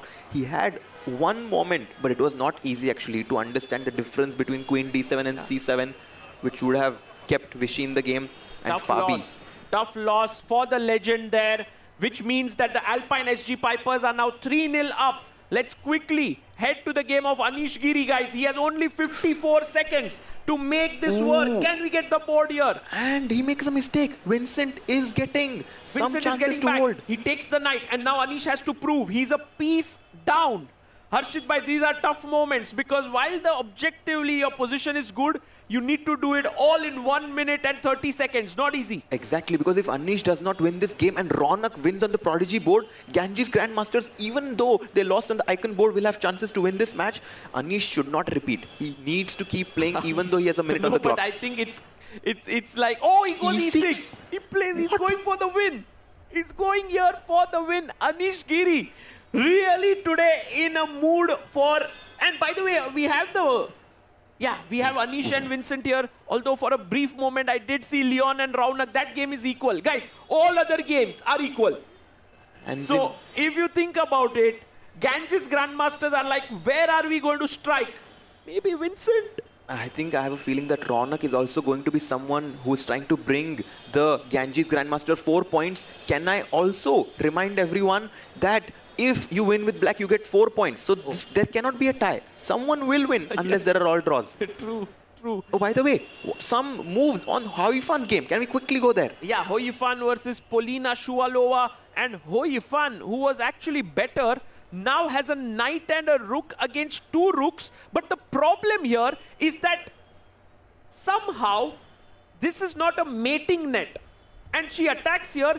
Bhai, do you think that white is practically better here or I completely think that white is practically better because she has 4 pawns. F6 is an idea. King F2, G4, and you can just cement your pawn structures there. Oh, by the way, Nino completely by the way, winning. Nino Batsiashvili is winning against Tavrula Solakidu.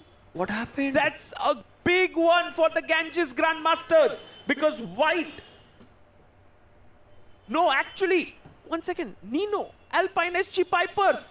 Nino is from the Alpine and Alpine could score another win. Exactly. Alpine Pipers can extend their lead if Nino wins this match. On the live board. And we have a draw in Anish Giri's game. Anish drew? Whoa! Vincent Keimer got his half point back that he lost yesterday. So the score right now, 4-1 in the favor of the Alpine. SG Pipers and Ronak's game.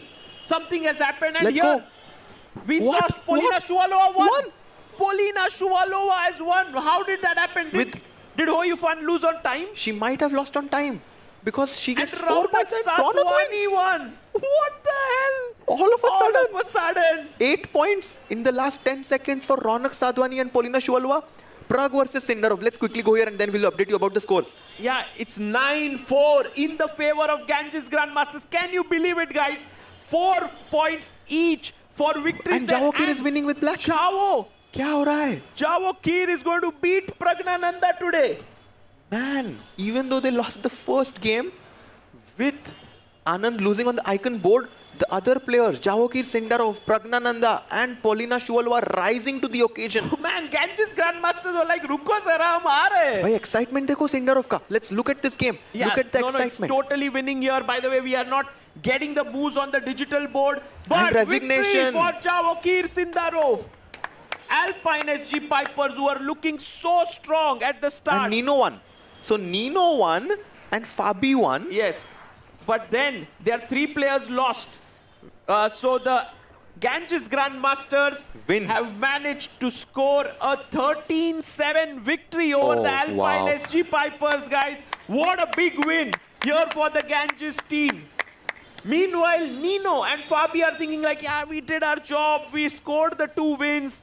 But guys, this is a team event. It doesn't work this way. Your team has to play well. And today, Ganges really did well. And I want to see Vishy Anand's expression here. By the way, Anish there discussing with this. And Vishy, look at his face. He's like, yes, even though I lost today, my team has won. And he is happy. And look at Ronak there, losing yesterday, bobbing his head with excitement and confidence as he came back with a bang as he defeated Leon Mendonça of the Prodigy board. For me, I think he definitely, after having this nightmare of a loss yesterday, should get the man of the match.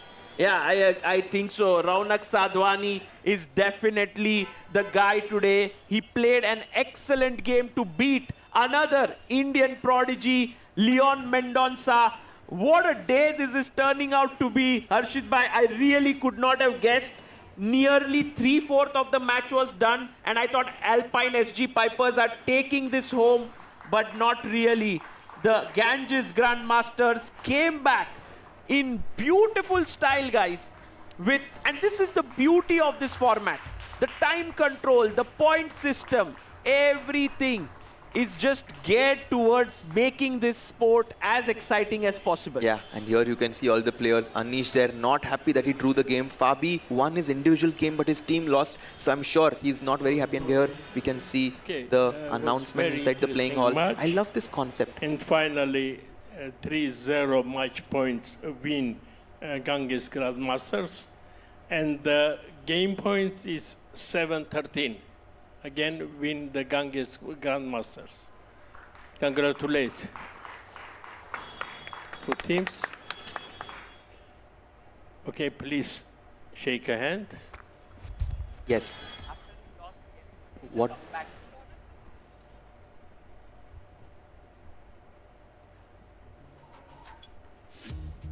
Yeah, and by the way, guys, you can see here the players shaking hands with each other. Vishy has that smile on his face as he meets Pravit Tipse, India's first and third Grandmasters. What a nice moment there. Handshakes all around, even though, it did not go for in the favor of Alpine SG Warriors. It was nice to see the sportsmanship moment between all the players of handshakes.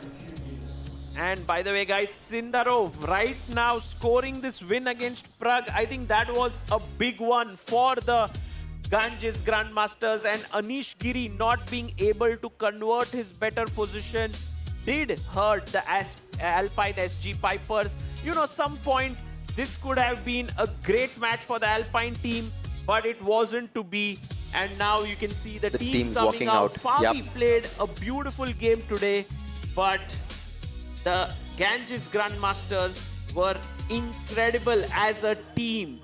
As a team, they did amazingly well. And Nino Batsiashvili, she also scored her game. She is someone who won both of her games. She won yesterday against Kostyniuk, and today against Stavrula. She's turning out to be the MVP for the team of Alpine SG Pipers, but it was not enough today. Here you can see Vincent and Anish still analyzing their game as Anish is contemplating, how could I have won? And by the way, Ho Yifan and Polina Shuvalova discussing their game. It was a very tough loss for Ho Yifan because she was doing quite well in that game, but the black rooks infiltrated and checkmated there. Ooh, big turnarounds that we saw, Harshit bhai, and this is a huge moment in this tournament because every game is building up this tournament so beautifully. The Ganges scored their first win today, and there's the scorecard. We have Fabi winning against Vishy. But that was Fabi and Nino winning with the white pieces, but it was Jawokir Sindarov with the black pieces winning against Pragnananda. Polina Shuvalova beating Hawifan. Polina Shuvalova also winning both of her games, and also then the man of the match for this match, Ronak Sadhwani, defeating Leon Mendonça with black, and what a performance by him. Right, and Ronak Sadhwani, guys, the MVP, guys. What a guy he is. Yesterday blundering a piece, today winning his game, and 13-7 victory as we go into a break. And on the other side, guys, we will have the presentation ceremony. Yep.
And the Ganges Grandmasters take the victory against the Alpine SG Pipers 13-7 with victories on 3 boards. And now it's time to celebrate the player of the match. Arohi, take it away.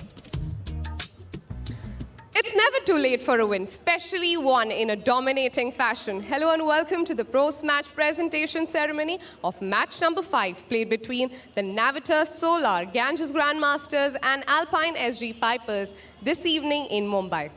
To present the award, joining us today is Mr. Shudipto Shom, Mahindra and Mahindra. And the player of the match award goes to Ronak Sadhwani from Navita Solar Ganges Grandmasters.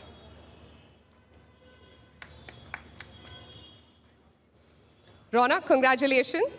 Thank you so much. Lost yesterday's game, how does the comeback feel? Is it sweeter? Yeah, definitely, but I told someone yesterday that I'm going to win the game today, so I was quite confident before the game. What do you think worked for you today? I played a bit faster and I was putting pressure on the board and on the clock, so I was always in control. Is this going to be the strategy for the rest of the season? It's always the strategy, it always works. All right, this win is definitely going to give you a push. However, you had some other wins in the team as well. But even after that, you were on the Prodigy board, won the player of the match. How does that feel? Is it a motivation? Is it a booster for you? Yeah, I'm very happy the team won because that's all what matters in the end. So, all the best for all your upcoming games and congratulations. Thank you. That is it from the presentation ceremony. We'll be back with another cracker. Stay tuned. Congratulations to Ronak Sadhwani. Congratulations to the Ganges Grandmasters as they get up on the leaderboard. And guess what? That someone who Ronak mentioned is right here with me on the panel. Grandmaster Sahaj Grover. Sahaj, you had that conversation with Ronak. What happened there? So after his match, I was genuinely concerned and I called him a bunch of times and he didn't answer his call. And then at 1 a.m. or 2 a.m. or something, I get a phone call and saying, okay, I was sleeping and I'm up now. Let's talk. And just, long story short, we had a conversation and he said, I'm feeling much better now and whoever I'm going to play, I'm going to beat them. I said, it doesn't matter the color, it doesn't matter who I'm playing.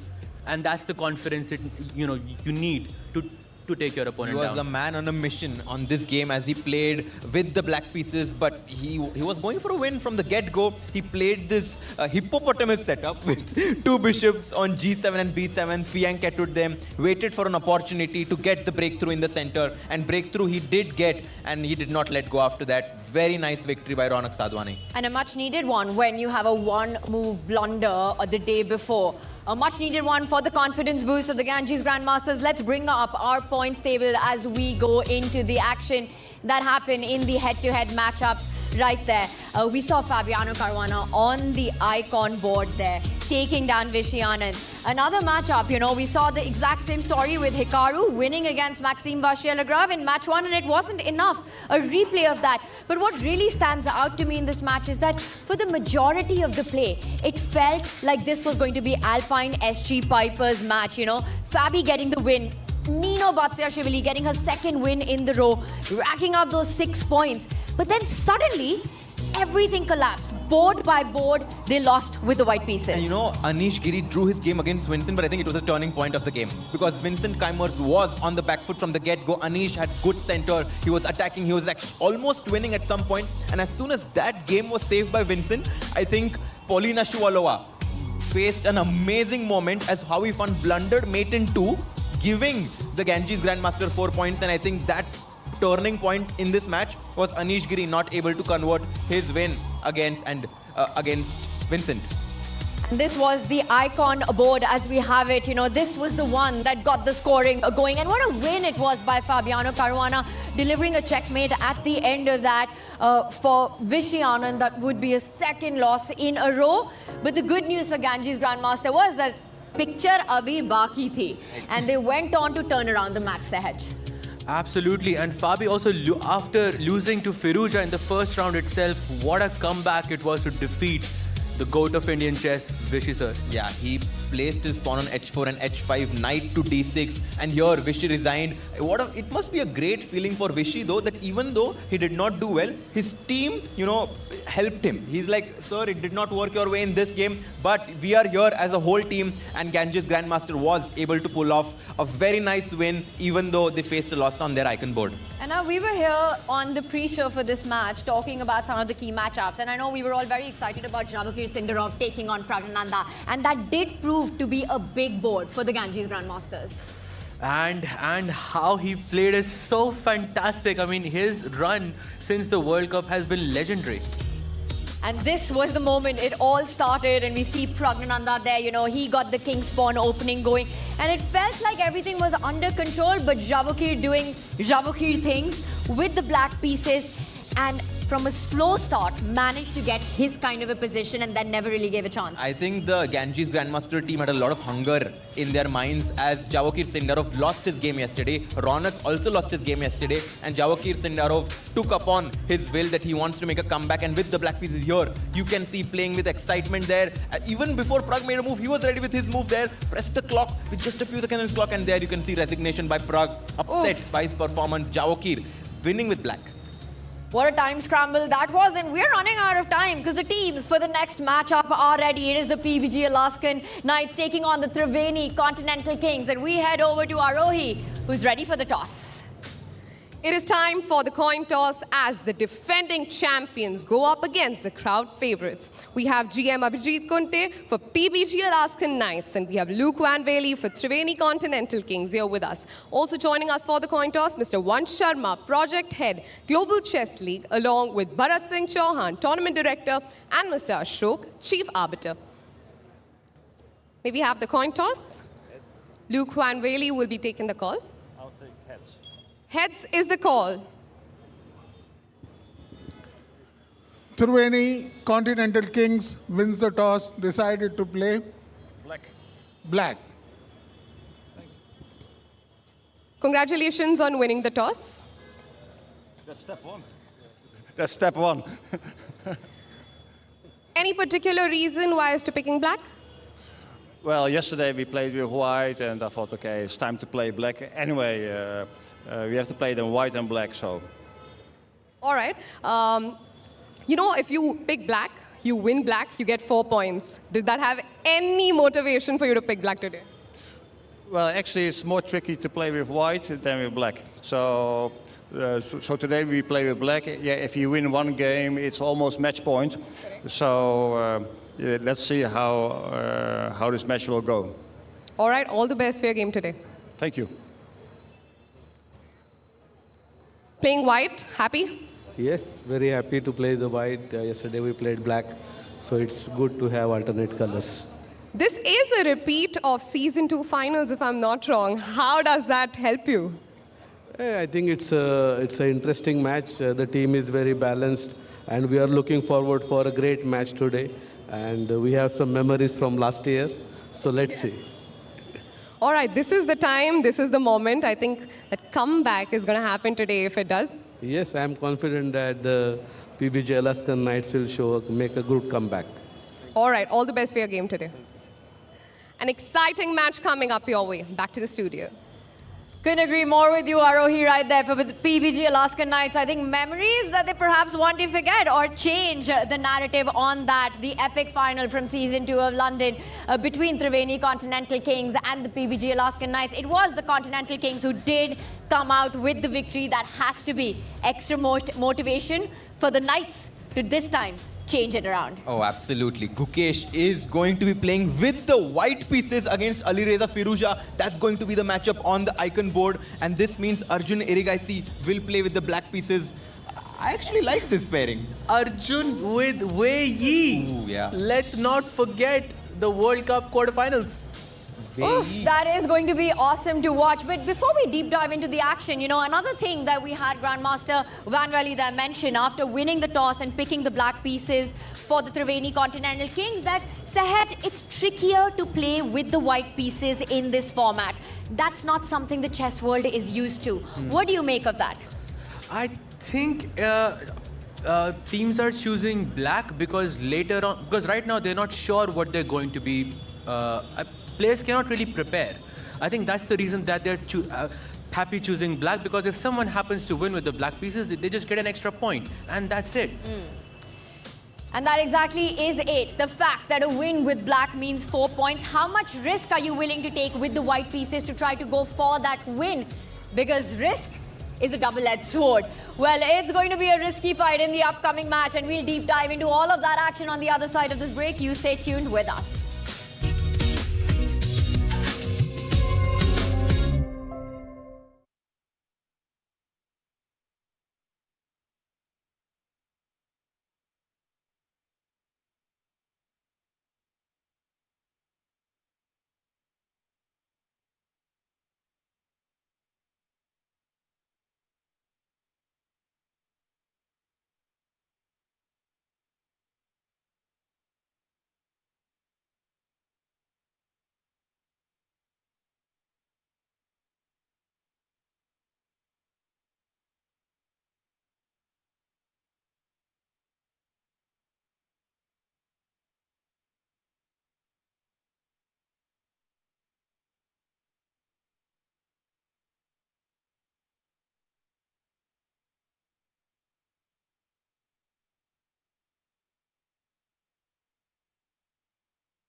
And what an action-packed day it's already been here at the Royal Opera House. We started with the Upgrad Mumba Masters taking down the Fyers American Gambit 9-7. A brilliant performance there.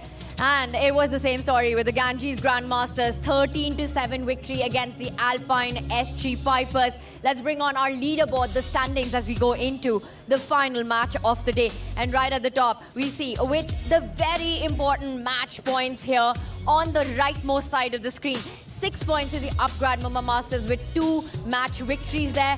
Then we've got the Ganges Grandmasters, the Fyers American Gambits, and the defending champion Triveni Continental Kings with 3 apiece. And for Alpine SG Pipers, PBG Alaskan Knights yet to get on the leaderboard. But it's important to say, Harshit, that there's one more match still remaining, so we can see a big switch up here. Oh, it's a very important match between Triveni Continental Kings because they are the only team which can catch Upgrad Mumba Masters in match points. The only team who has won their first game and is still going to play, which means if Triveni does not win, Upgrad Mumba Masters is going to have a 3-point match lead in the tournament standings. And I would put them in pole position going into day 3. The Upgrad Mumba Masters, who dominated day 1, won their match in day 2. But of course, the big question will be, how will the defending champions fare against the runners-up of Season 2 in London? What a big fight that was. What do you think it's going to take for the PBG Alaskan Knights now to overcome Triveni Continental Kings? Well, I feel it's just today is the day of the team that chooses black. So Triveni has chosen the black color, and I feel they're just the better team on paper. And I think the duo, the duo of Gukesh and Arjun somehow needs to do well on the top 2 boards in order to give the team of PBG Alaskan Knights some chances. It's a very close encounter between these 2 teams. All the teams are completely stacked up. For many, Triveni Continental Kings is a slight favorite, having 2 Chinese players, Wei and G Zinner, in their team. And I think it's close, but in my opinion, the top 2 boards need to step up their game. Oh, that's going to be a big one. Let's bring up our matchups, the head-to-heads that we've got, the action coming up for the final match of the day here at the Royal Opera House. And there we have it. It will be world champion Gukesh Domaraju taking on the ferocious Firuza on that board 1 of the icons. We've got a clash that just happened a month ago in Goa, and what an epic match that was in the quarterfinals. Arjun Aragaisi against Wei. Arjun perhaps looking at a bit of a revenge as he plays for his team today. Lenya Dominguez plays Vidit Gujarati. We've got the superstar women board with Sara against Alexandra Kostyniuk. Katarina Lagno will take on Zujina, and then the prodigy board. And I want to start right here, and I'll start with you, Harshit. The first 2 matches of the day saw how important the prodigy board was. Daneshwar getting the win for the Mumba Masters. Ronak Sadhwani being the MVP for the Ganges Grandmasters. What do you think will be the storyline here? Oh, and this game between Daniel Darda and Mark Andrea Morizzi, they're very good friends. I've seen them playing Blitz in the lobby yesterday night. Today they face off each other. Mark is a World Junior Champion in 2023. He's the current French champion, and I have a feeling that Mark Andrea Morizzi will be a small favorite in this match. I think I will second that opinion. Mark Andrea Maurizzi, I think, should be a slight favorite for me, even though he's playing with the black pieces. And it's strange, yeah, Firuza is in the team, and yet Maurizzi is the current French champion. That probably can't bode too well for the PBG Alaskan Knights, because, well, if the storyline of the day has been the team that has won on the prodigy board has in fact gone on to win the match. So make a case for the PBG Alaskan Knights. Let's see if you can do that on the next board. It's Sara Kadim against Alexandra Kostyniuk. I feel Sara has not been in the best form going into round 2, and Kostyniuk, well, she's the chess queen for a reason. So I'm going to go with Kostyniuk with the black pieces.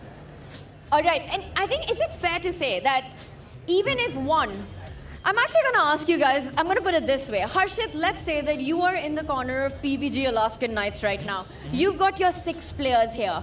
Where are you looking at striking?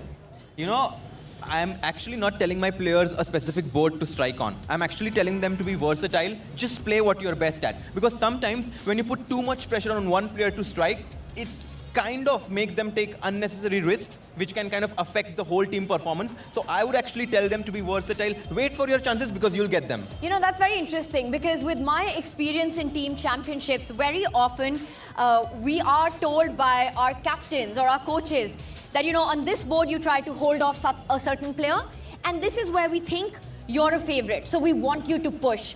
Can you see the storyline like that for the Triveni Continental Kings? Make a case for them, Sahaj.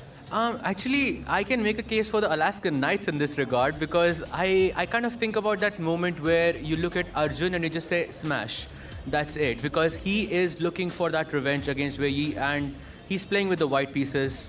I have to say that that's the board that they have to strike. Come on, he's madman for a reason. He's madman for a reason, but Wei, ice cold. He never shows any expressions on the board. He never gives an advantage to his opponent, ever. Very, very solid. I think it's going to be tough for the madman to break through Wei's wall of defense in this match.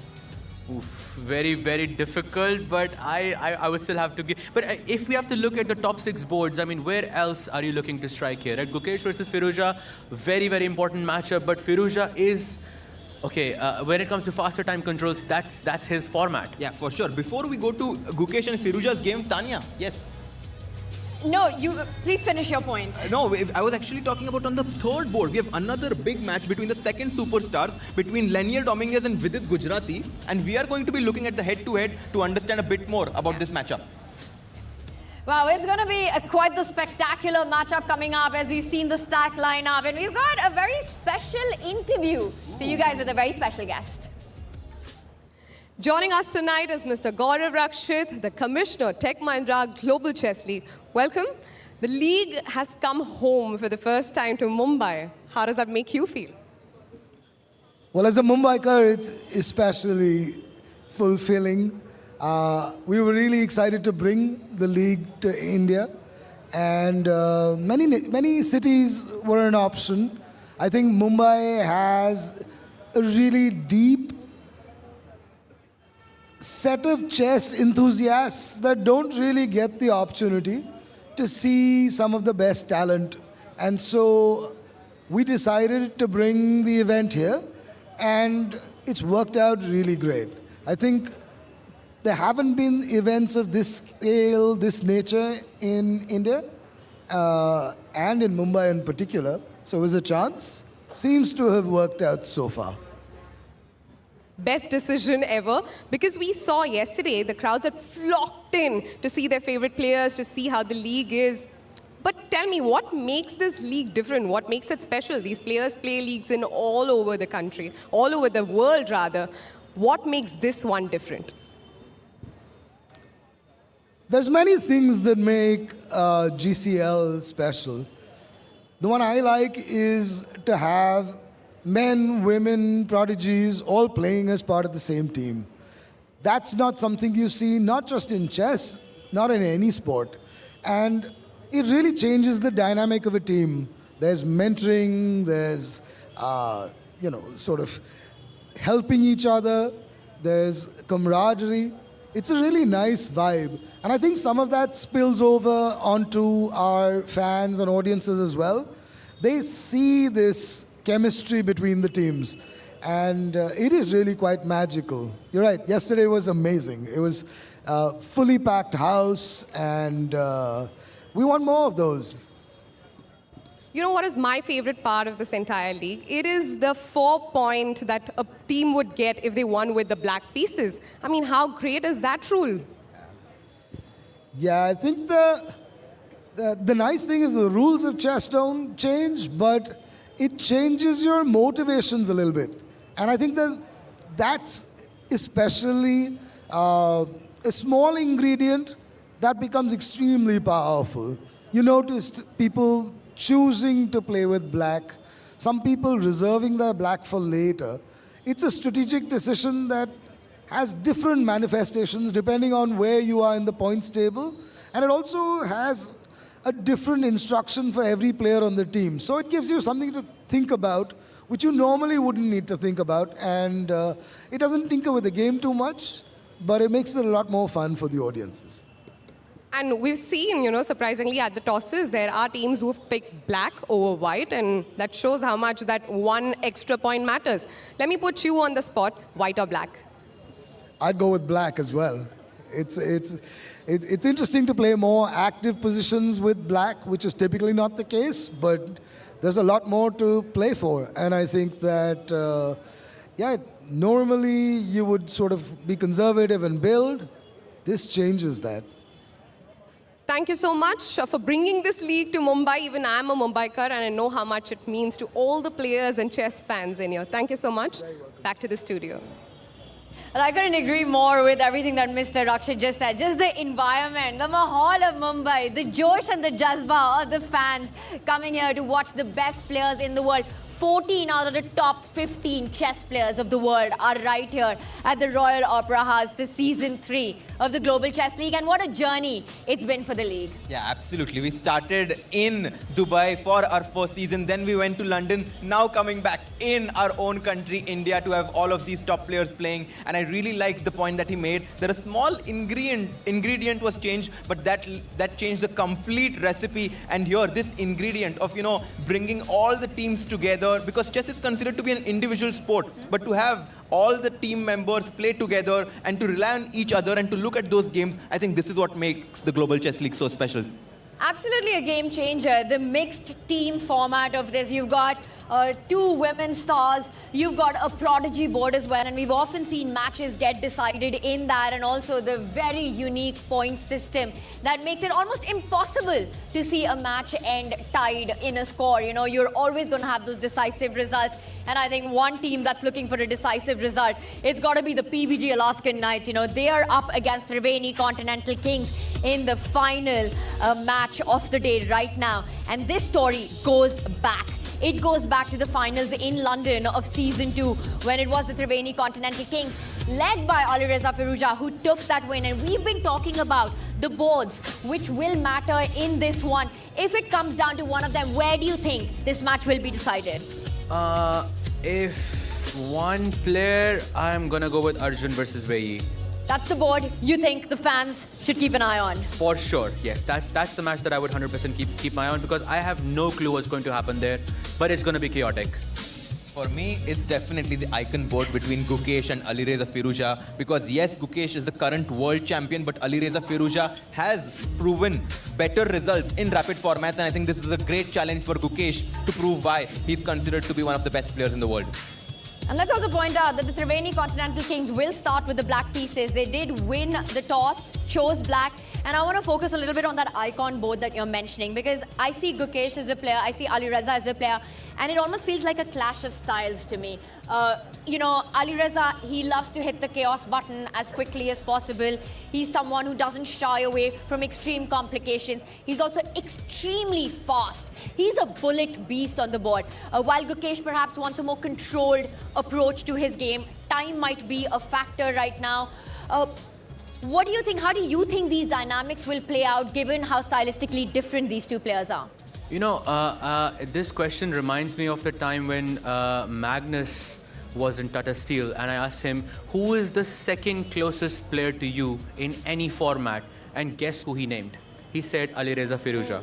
I mean, we also saw Magnus saying that if there is one player that he would love to play the World Championship against, it would be the talented prodigy Prince Firouzja, and this is going to be an amazing matchup to follow. It really will, and though we didn't get that World Championship of Magnus versus Firouzja, well, guess what? We've got a world champion, Gukesh, playing against Firouzja, so we do get this matchup. You know, Firouzja, I think Magnus also did imply, while Magnus was the king of chess, Firouzja was called the prince of chess. And right now he's playing the current king of chess, the world champion himself. And I think it will be so much about the position they get out of the opening, whose style that suits more. If Gukesh is able to get his kind of positions, he might be the one putting the pressure. For sure, and he has the right color for it as well, but it just comes down to, you know, the first 10 moves, the first 15 moves, who is able to create more mess on the board and who is going to be faster. I was just going to hit on that right now. How important will the clock be on the icon board? To be honest, Alireza Firouzja, in my eye, is definitely going to be a favorite, as he's one of he's world bullet champion several times. And here you can see the PBG Alaskan Knights walking inside the stadium. The coach Abhijit Kunte, followed by the world champion Gukesh, Lanier, Arjun, and the whole team walking towards the arena. Lahno Katarina, Sara Khadem, and finally the prodigy Daniel Darda. And Katrina Lagno herself, a multiple-time rapid and blitz world champion. So speaking of the clock, I think she's going to be looking at putting pressure on exactly that on her board, as she'll take on Zhu Jinner in that matchup. I think once again, we might see the storyline where the women's board might turn out to be the absolute critical one. Yeah, I think Zhu Jinner against Katrina Lagno is also going to be another important match. And as we are just going to see all the players from the Triveni Continental Kings walk up inside the playing hall. It's such an exciting moment for all the fans to kind of see all the players walk in. This kind of gives it like a, you know, entertainment vibe, with all the players walking in inside the stadium, having an opportunity to take a look at them before they go in the stadium. And the fans are lined up, waiting for them to walk past them. This is the final match of Day 2 here of the Tech Mahindra Global Chess League. And what an end to Day 2 we've set ourselves up for. The finals clash of Season 2 in London will be played out in just a few moments, as now we see Triveni Continental Kings. They are making their way into the arena. And talk to us a little bit about that. These few seconds leading up to the first moves are often the most stressful ones on the team. Yes, 100% and stressful indeed. But I think because they have Alireza leading the charge, I would feel a bit more confident. Yeah, no, I mean, absolutely a lot of motivation for the players to follow Firouz Ali Reza, but they need to make sure that they don't get too affected by the tension and the noise, the fans, the spectators, which kind of lead to a lot of pressure. And in order to play your best chess, you have to be calm, you have to be focused. And here you can see Firouz Ali Reza entering the arena, followed by Wei, Vidit Gujarati, Zhu Jinner, and look at the excitement with which the players are entering the arena. You know, in terms of the players walking in, I kind of got the feeling that the Triveni Continental Kings players felt a bit more pumped. And look at Mark there, Andrea. With You know what? When you're a two-time champion of the league, it gives you enough reason to be feeling all pumped and excited about that three-peat. A hat-trick is what these guys are looking for. And when you've got Ali Reza Firouzja leading that charge for a second time, Wei also kept in that roster. I mean, the performance that he just had last month in Goa, you know, playing in the finals, finished runners-up, fixed his candidate spots. One has to say that Triveni Continental Kings are feeling good about their chances. No, absolutely. Okay, let's just quickly do this before the match starts. Between Alaskan Knights and Triveni Continental Kings, whom do you think gets it? Triveni Continental Kings. Triveni Continental Kings. I'm going to stick with PBG Alaskan Knights for this one. I love it when our panel's divided. That just goes on to show how closely contested the battle We are will not be. letting you go so easily. You have to choose. Hello? Help us decide. Hello? You are the tiebreaker. These were the Someone top is two looking there, so be finishers. very careful. Wearing a pink jersey right now, well, it's hard to bet against, you know, the defending champions bit here. We've got Gukesh on that top icon board. I would love to see this a fight. I think it's a 50-50 battle. We're in for an absolute thriller.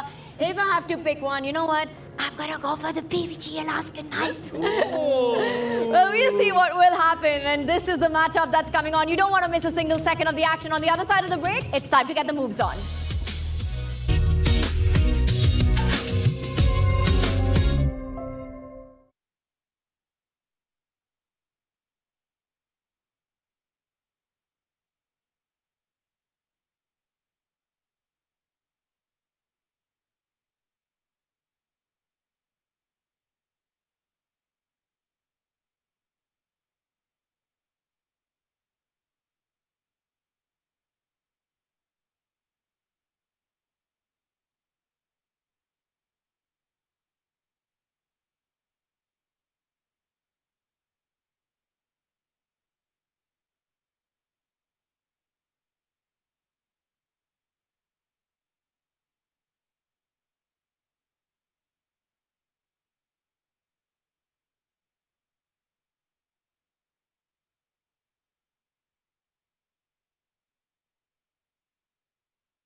on fire. They only rise higher. Please give it up for the first team, PBG Alaskan Knights.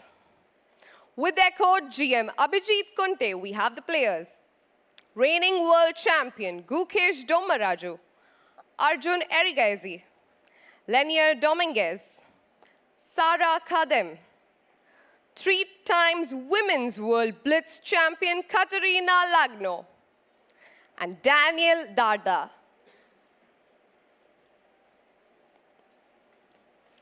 And now the next team, last year's champions, this year's contenders. Give it up for Triveni Continental Kings.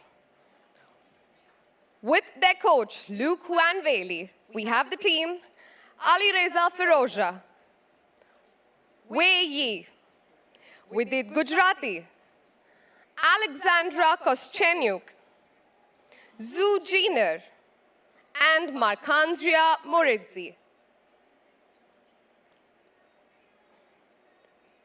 To make the first move, may we please call upon Mr. Amajoti Barua, CFO Mahindra Group. All the best to both the teams. You may please take your seats.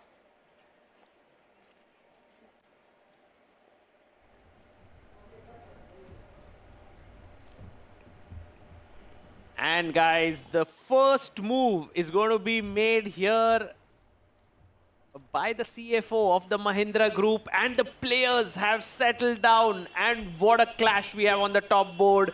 Gukesh versus Firuja. Tanya Sachdev is joining me here for the commentary. Tanya, excited for this one. Super excited. What a center court match this is. It is all eyes on the world champion taking on, well, who's becoming the player to beat. He's already been man of the match. He's been player of the match in their first clash. Ali Reza Firuja. Can Gukesh stop that streak? And meanwhile, we've got our first game underway. It's handshakes. We are off, Sagar. Yes, and we have the game between Sara Khadem and Alexandra Koschenyuk beginning here, and it's a staggered start, so we'll have 2 games starting for now. Tanya, let's get it rolling. We are already rolling, my friend, right now. Look at the number of moves that has happened from the multiple-time World Rapid and Blitz champion Katerina Lagno here, playing with the white pieces for the PBG Alaskan Knights against Zhu Jiner, currently a central pawn which has been captured by black, what is known as the open Spanish opening. And this was the same opening that Vishy Anand played today against Fabiano Caruana. And we'll get the board here, but let's zoom in on the video. It'll take a couple of minutes to get the moves on our screen. As we get our live board updated, so far it is still in standard traditional theory of this opening. Both players playing super quick, bringing on that speed. Katerina Lagno's last move, bringing that bishop out. And usually, in these kind of battles, play is divided half of the board. White ends up playing on the left flank, while for Zhu Jiner, it's going to be play on the other one. Meanwhile, we move on to Sara Kadem taking on a former world champion, the chess queen, Alexandra Koschenyuk. And now we have the board here, Tanya. It's up. And so you can see here that Sara has gone for a very nice setup with no pawns in the center. Black has pawns here, but white tries to strike with c4 and get some things rolling for this bishop on g2. And while this opening develops, we've got action that's getting started on Lenier Dominguez taking on Vidit Gujarati on this one. This is board number 3 right now.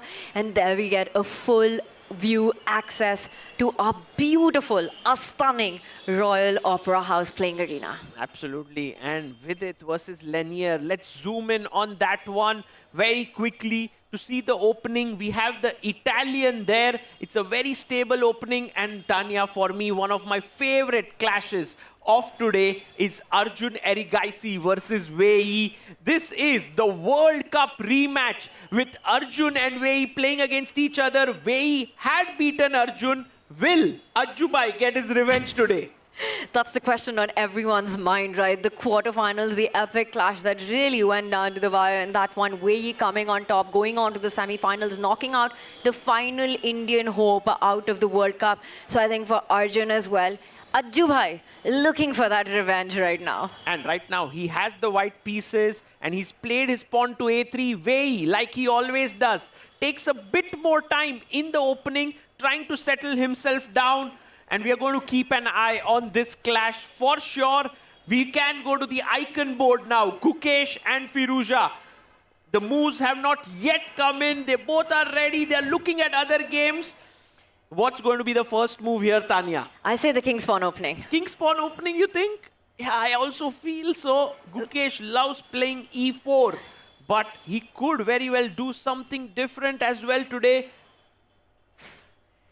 And look at that, Ali Reza Firuza looking quite chill right now. You know, he's like, let's get this party started, let's get this game going. While Gukesh, you know, he's got his leaned in, and there we have the arbiters come in. It is go time.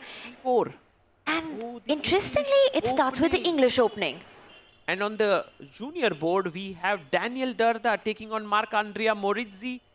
But let's go to the Gukesh one. Guys, I also want to get our chat involved right now. Who do you think will take this clash? As now all our 6 boards are under play. Do you think it will be Gukesh Domaraju's PBG Alaskan Knights, or will it be Ali Reza Firuza's Triveni Continental Kings? Don't forget, this was the clash of the finals in Season 2 in London. Wow.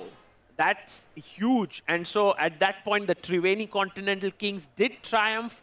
But right now, Gukesh opens with pawn to c4. We have g6, a hyper-modern system here. And we get the move symmetrical variation. And while Ali Reza is trying for b5 here, Tanya, what should be White's approach? Should White stop it? Should White do something else? Not so sure. And that's exactly the question that's in Gukesh's mind. While it's been a bit of copycat chess with the way the pieces have been placed, Ali Reza with the first threat, he wants to expand on that left flank. Gukesh says, I literally do not care. He doesn't go on to play a move that actually stops the threat.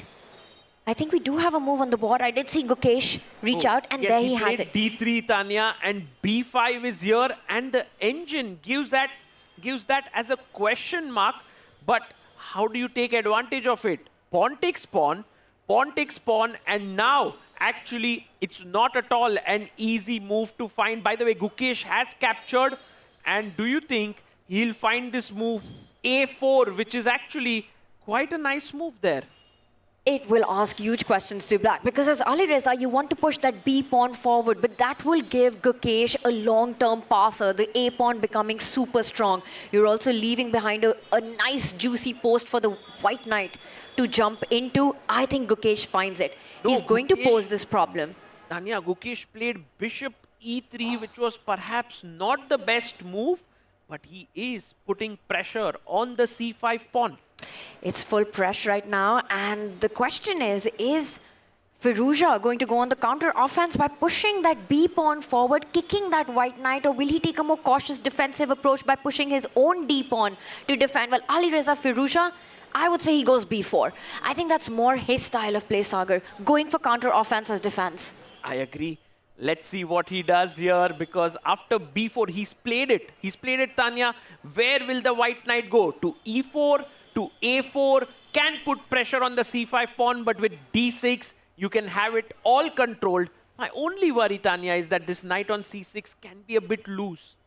Well, right now it's White's knight that's loose. So firstly, Gukesh has to make a choice between the question you ask, ki bhai ye knight ja kahan raha hai right now? And there we see he's still in thought. Not an easy decision to make. You want to plant it to the center of the board, but there it's not stable. It can be kicked out by either of the 2 flank pawns moving forward or the center one taking control. Knights on the rim are a bit dim. Do you really want to put it on a4, Sagar? Right. Let's see where Gukesh goes with his knight. And there we have Daniel Dubov. It's been a marathon, Simul, that he has played. It seems like the last board is left there. And we have the youngster Neelkant playing against him. I think Daniel has done such an incredible job today to play against 20 players here, Tanya, in the fan zone. Guys, many people came here to just have a nice time, but will go back with the memory of a lifetime playing against one of the greatest chess players out there, Tanya. Isn't that amazing? I love it. I think it's such a celebration of chess, Global Chess League. You know, you've got one of the best players on the planet here, Daniel Dubov. He was here in Goa as well. Let's not forget, he's the one who knocked out Pragnananda from the World Cup with a fantastic performance in this one. And here with 10 he is. minutes of preparation. With 10 minutes of preparation, did not open his laptop. I wonder if he's here with his laptop this time. Tanya, I have a big news coming in. Katrina Lagno already close to winning position against Zhu Jinner. A big moment for the PBG team. Wow, look at this. Bishop on d5, pawn on e6. And white is dominating this position because of this e6 pawn. It's such a strong pawn there, Tanya. It's a nail in black's position, right? Itna dur chala gaya hai wo pawn. Once you're able to even trade off that e7 bishop, the key defender here, by putting your own bishop on c5, bhai, who's going to stop that pawn? Which is why Zhu Jinner has to go on the attack. She hits that white bishop. Lagno will simply retreat with it. She grabs the pawn and bishop c5. Still a big threat. And the problem is you can't grab the e6 pawn, Sagar. Tactics everywhere. Let's ask our viewers here, if you take here, what do you do? What's the simple move you can play here for white to win the game? Anyone? Do you want to try? White to play, guys. How do you win this on the spot? LPDO. Lose pieces, drop off. Yes. And you can see here, there's a rook standing. Just move the bishop, Tanya. I mean, you play the bishop here, anywhere, you lose a piece. Yes, there's too much of a traffic jam there. Well, we're in Mumbai, that's pretty common, but here you're not going to survive it. Bishop comes back, hits the rook, the whole house falls. So right now, tough moments for the Triveni Continental Kings here, Tanya. They have been so good in this tournament, right? Like first two editions they won yesterday. They were flawless. They played incredible chess. But now, the PBG Alaskan Knights have found a chink in their armor right now. They can get the lead if Katrina Lagno converts. And in our pre-show with Harshit and Sahaj, we were talking about it, that this is one of the boards where truly PBG Alaskan Knights must strike. You know, you've got Katrina Lagno, one of the absolute best female players in the world. Her experience, her power when it comes to speed chess, with her wins in the World Rapid and Blitz Championship. I think this is a board, they must get those 3 points in. I agree, because Alexandra Koschenyuk on the adjoining board is starting to put pressure with the black pieces against Sara Khadem. So black is slightly better here. Looks quite even, but look at this pawn rushing down. The bishop is here. It's starting to look quite tricky for white with that d pawn gaining space, looking like a big strength rather than a weakness here. But Sagar, I see our evaluation bars. I think there's massive action on the board that everybody wants to get to right now. Gukesh Domaraju versus Alireza Firouzja. And look at that. What a moment to jump into as the red mark appears. That is a blunder on the board. The icon board. Guys, there's big moment here. So what happened was, Tanya, after knight a4, the pawn came forward to d6 to defend that pawn. And Gukesh was like, I'm breaking in the center. Pawn takes pawn. Knight takes. It looked roundabout even here. And you know what Firouzja had to do? He had to take the bishop. Queen takes and had to play the knight out. But he played the knight out directly without trading the bishops. And now a big moment, guys. White to play. What is the winning move here? I mean, not the winning move, but a move to get a big advantage. Can Gukesh find it? Guys, can you find it? And other fans here are taking a think Gukesh about did this. not find it. Whoa, he made a Gukesh decision. did not find. The move was bishop a7, Tanya. The rook is trapped. Oh, you have one square, but it's useless because you step it up and the bishop comes in with a check and you end up losing the rook. This would have just bagged the point for Gukesh. Yeah, actually he played b3 and now it's Alireza who's completely fine. And look at that last move, guys. Alireza spots the threat and he says, Gukesh, you had your opportunity, but I'm not giving it to you for the second time. No. He defends that square. It's done now. I think Gukesh is going to really be very upset with himself for missing this opportunity because, guys, black is better for the very simple reason that this one pawn is holding back 2 pawns, and Tanya, these central pawns will start rushing down the board. And I'll add another point to that. That white knight on a4, which has just been threatened by the bishop sliding over by Alireza Firouzja. Look at that sneaky queen behind it. You can't even move the knight away because the a2 pawn is being x-rayed by the queen. Gukesh is in practical trouble here. That's actually bad news for the PBG Alaskan Knights team, but very good news for the Triveni Continental Kings because they were in trouble on board number 4, right? Katrina Lagno was better, is better. By the way, some news coming in. Lenier Dominguez on board number 3 is actually pushing against Vidit Gujarati. So the PBG Alaskan Knights are trying, you know. What do you make of this position, Tanya? Although Vidit's position looks really cool with the knight on f4, trying to threaten here, the queen lined up, the rook here, the bishop. The engine likes white. And that's very interesting because, like you said, it almost feels like all of Vidit's pieces are placed so nicely. Material balance is there. Then why is it the case that white is doing well? Well, I will say one thing, that Vidit has also set up a certain threat. Always be careful about knight takes pawn on g2. You know, you take that pawn, you get rid of the defender. If the king steps up, that knight is hanging. So That's so nicely pointed. So for example, let's say I make the move a3, then boom, you lose this. And actually, Tanya, you could even take this, and you could even potentially take it with the bishop. There are too many threats in the position. Which still doesn't answer our question, why is this so much better for Lenier? And the reason is that once that threat is taken care of, positionally white is doing very well. But Tanya, look at this big mistake by Dominguez here. He moves his knight to g5 and a huge tactical opportunity for Vidit Gujarati. Look at this move. Insane. Bishop takes d4. And if queen takes, guys, what's the move here? I mean, I was going to think knight e2 check, but it actually loses. Check, rook takes queen, and just take the bishop. Just take the bishop. You can give a check, you can take the bishop, and you get 3 pieces for a queen. But you have an in-between move. Sagar, you don't need to go for this tactic immediately. You can deflect that white rook.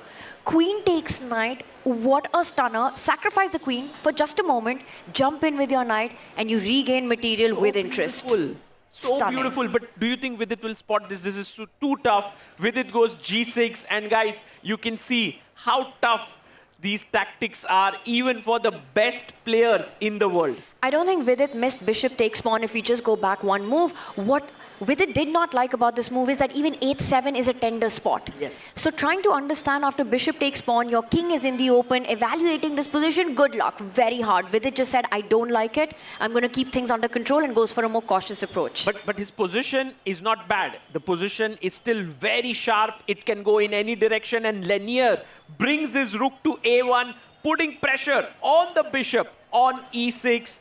Okay. Tense moments here in this encounter. Tanya, should we go to Arjun versus Vishy? The World Cup encounter. Ooh. Whoa, and I mean, right now, immediately when you switch, it feels like an Arjun Aragaisi show, right? That A pawn has gone up the board, trying to open up the A line so that you're able to create a weakness on that A file. A7 will be a huge point if pawn takes pawn was Vishy's decision. Definitely pressure on black. Look at the white queen, look at the white pawn, the 2 rooks lined up. Yeah, I think white has got everything perfectly positioned. Somehow, the engine says, no problems for black, everything's fine. But practically, Arjun's position, much easier to play. I would agree with that. I think it just feels like a healthier position for white. You're the one who's putting on the pressure. It's also, you know, a very happy position because you just see Vishy not really attacking anything right now. Because once Vishy starts attacking something, there's no way out of that. Okay, Tanya, should we go to our icon board? We gotta do it. Gukesh versus Alireza Firouzja. Guys, Gukesh at this point made a move that was Queen e3. He says to Alireza, take my knight, I'm okay with it. You can take the pawn as well if you want. But then remember that your own pawn on e7 is weak. But why? How does a player from PBG Alaskan Knights not care about his knight? ऐसे कैसे हो सकता है? Well, I think Gukesh is of this opinion that, you know, I'm the king here. I don't care about knights. He's playing Triveni Continental Kings, just a reminder. Yeah, queen e3. And guys, Alireza is better if he just defends the pawn on e8 with rook e8 or bishop e6. Tanya, yesterday, Gukesh did draw against Hikaru. Today, he's playing against Firouzja. Such tough encounters on the icon board. And you know, it's been a really weird storyline because from match 4 and match 5 today, we had the icon board being decisive, but the player who won on the icon board, the team went on to lose. I agree. And that is not And not the usual. one who wins on the prodigy board, that goes team on to wins. win. Okay. Is that our sign to head to the prodigy board Okay, now that let's we've go. checked on with the icon board? Daniel Darda versus Mark Andrea Morizzi here, Tanya. Very few moves have been played. I think they're playing very carefully here. They're taking it slow. It was the London system here with Daniel Darda going for it and Mark Andrea Morizzi trading. I'm a bit worried. There's a check here, but I'm pretty sure the king will move up. Would love to see that happen, right? On move number 10, potentially white could lose all rights to castle, but the king will feel very healthy and safe there. No more checks, and if there is a queen trade, you want your king in the center. So, you know, not just that. I think even if the queen slides over to give a check from a5, we're going to see one of the king moves. Yeah. Either to e2 or to f1. This will get sharp. This will Very get quickly. sharp. We are Maza on aane wala move hai. number 9 right now, and look at them, guys. They are so zoned in. The prodigy board, I think, carries a lot of pressure because, you know, everyone's looking at them. They are like the next gen of the chess world. They are below 20, and somehow, with everyone's eyes on them, they don't want to mess up things.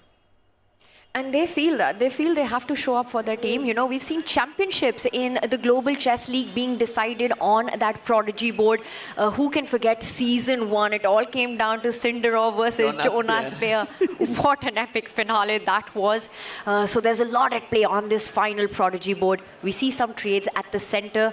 More simplification. And black might be forced to have a central weakness right now. Either a central weakness, oh, he does it. So the bishop opens up. But guys, this is not a great position for Mark Andrea Morizzi. You can go rook c1. You can play your knight to d4. This is looking good for the PBG Alaskan Knights here in this position. Tanya, a big news. Katrina Lagno, who was totally better. We were talking about it, that she might take home the point. She's now equal. What happened? What changed? And something went terribly wrong for Lagno. And Zuzhiner, what a fighter. She's back. If you attack here, bishop c6, the bishop simply drops back. And Tanya, being a strength here, that pawn has become a weakness. Yeah, from an asset to a liability. Suddenly the black king is about to move closer to that pawn in just one move, and you'll have no way to actually defend it. Look at the rook that's gone straight forward into the attack, is hitting on the c3 pawn. King f7, a big threat as well. You trade the bishop, the rook would slide back, win the pawn instantly.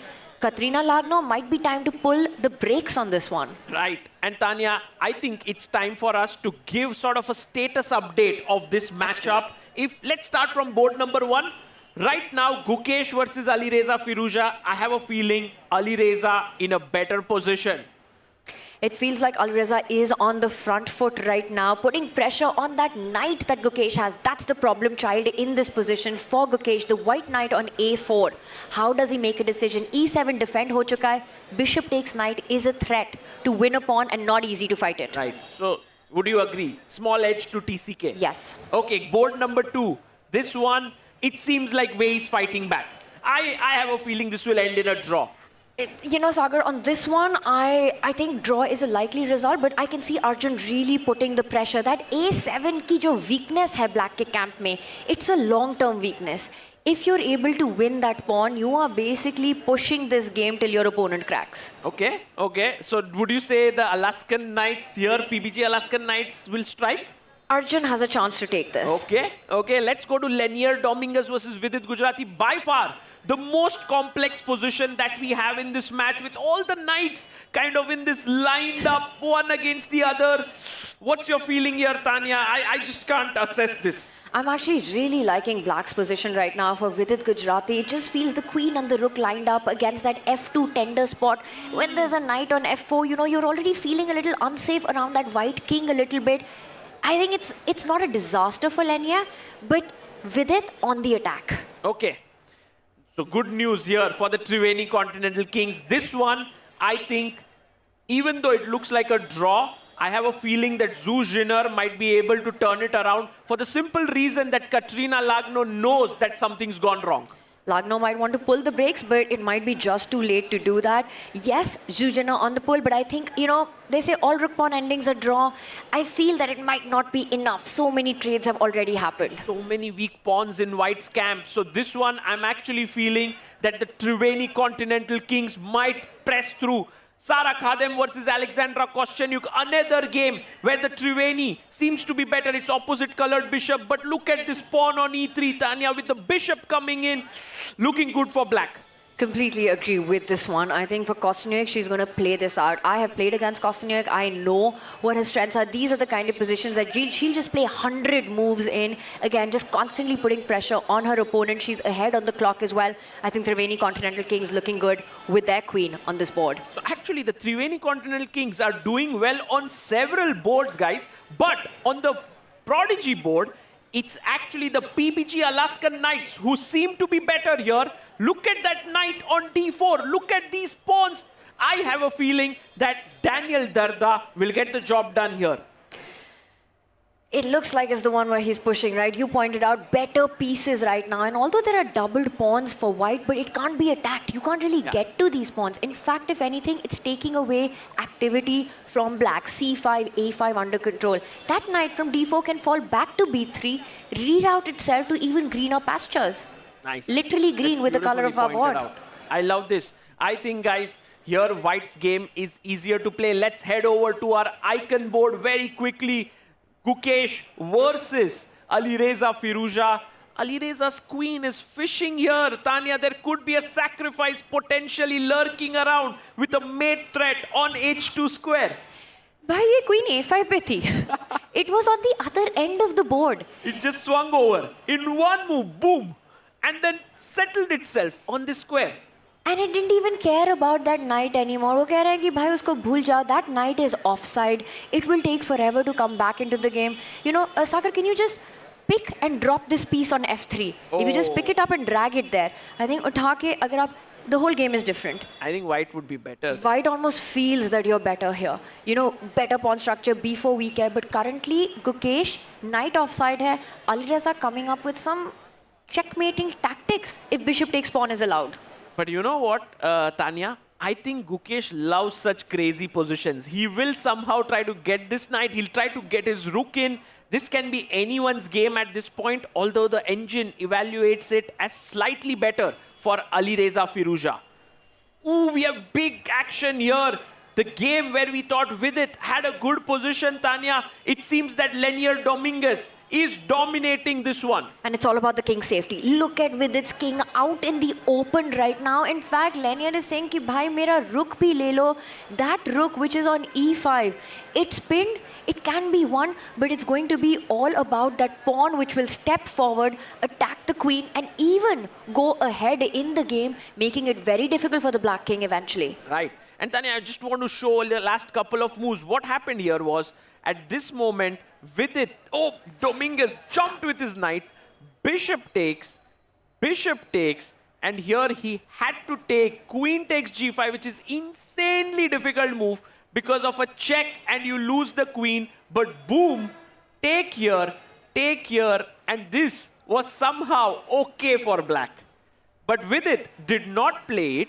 He took with the pawn, and this is where queen takes f4 came in, and now, guys, Vidit is in trouble, as Tanya just explained. For example, a move like rook e3 takes, what a pawn. What a pawn and what a rook. I actually love that move. That rook is going to slide over right on the file of the black king. Thank you very much. Bye-bye. You take my rook, but you lose your king. Well said there. Oof, man. Vidit Gujarati needs to play carefully here. 7 minutes, 41 seconds for him. Dominguez has 7 minutes. He's worse right now, but Dominguez needs to find this maneuver with his rook. That's a big moment right now for Dominguez. He does pause. He has to be feeling, you know, queen, knight, rook सब आ चुके हैं Vidit के king के पास कि यहाँ पे कुछ तो होगा भाई. I think rook e3, a rook lift, a beautiful attacking idea. Sagar, as Dominguez is about to take his decision, should we check in with our icon board? Yes, let's go there. The rook did swing over to c7, Tanya. The bishop moved up, and now Gukesh has got his rook into the center of the board. And very importantly, bishop takes pawn was not possible on the previous move. It's a tactic in the air that Gukesh has to be careful about. But there would have been an intermezzo if he just back up one move. Bishop takes pawn, bishop takes knight would have taken care of any problems around the white king. You eventually win that bishop and no attack. Right. And by the way, rook c8, Gukesh takes, rook takes rook, and now the knight, which was not in the game, should come into the game, I believe. But no, it's not the right time. If you play this, the black rook enters in and attacks this super weak pawn on a2, then b3 would also be weak. By rook c2 is coming in, Gukesh has to play energetically. He has to make sure that that rook doesn't land on the second rank with all these threats that you're pointing out. Again, for Gukesh, uska knight, he needs to get it into the game, just isn't able to get the right time. Right, and by the way, guys, right now, this position is very balanced. The match is super balanced with Lanier having the advantage for PBG Alaskan Knights and Alexandra Koschenyuk having the advantage for Triveni Continental Kings. Everything else looks even, Tanya. I think this is all going to be decided in the last few seconds. Absolutely agree with you. Right now, all the games feel like they can go anyway. You know, even though the bars are level in most of them, there's so much play complexity involved as well. And let's keep our eyes on our icon board. As we also know, Arjun versus Vishy is heating up as well. But Sagar, I think the clocks will be a huge factor. And in this one, Gukesh is down by almost 5 minutes, guys. Yeah, he plays his queen back to d2. And if Alireza finds the next move, to act, oh, he finds it. I was going to say, to hit this structure, he's found it. Alireza going at Gukesh. H5 and V live. He's saying he's coming towards that white king right now. And look at that. If Gukesh has to make this move, look at his bishop. He's trapped it behind his own pawns. No, this is not a great time for this bishop. Not a great time for this knight. The white pieces are misplaced. Alireza Firuza can start jumping with his own knights on the dark squares here. Alireza doing really well yesterday. He beat Fabiano Caruana, and now he's on the verge of getting a serious edge against Gukesh. And what a game that was. And in that as well, there was action on the G and the H file. Very similar to what we are seeing right now. Alireza went on to become the player of the match in that one with a ferocious attack on the board. He's trying to create that. He takes on G4, Sagar. Tanya, Gukesh should have taken with the F pawn. He went in with the H pawn, but now knight d5, bishop takes, and look at this rook swinging over to deliver a very deadly attack. Things are starting to look very scary. And again, notice how Gukesh ka knight is not playing in the game at all. He's essentially playing down a piece because one of them is completely offside. I will say, though, make a case for this decision by Gukesh. You always want to capture towards the center. Yeah, but this bishop on g2 is now trapped. Oh my God. This is looking good for Triveni Continental Kings. And Tanya, we were talking about Dominguez being better on board 3 against Vidit, but he's not making his move. He's down to 3 minutes. He was there at 7.5 minutes. He's thinking from 4 minutes. Abhay, time scramble mein kuch bhi ho sakta hai in a winning position as well. He still hasn't found that rook lift that you've been talking about, Sagar. I think that will be very, very strong if it happens. But khelo, kuch bhi khelo, you're under 3 minutes. The Dominguez you have to play. The advantage doesn't convert on its own. You have to make your moves. And with it here, must be getting that energy back. He makes his move. Oh, he sacks one more knight. What? Sagar Bhai. Takes at 7. Sagar Bhai sacking his co-commentator with that. Sorry, did you get hurt, Tanya? I'm sorry. Oh, rook e7 check. And now, very important not to play rook f7 because take, check, and the rook swings over. So this is very bad. You have to play your king back to h8 or g8, Tanya.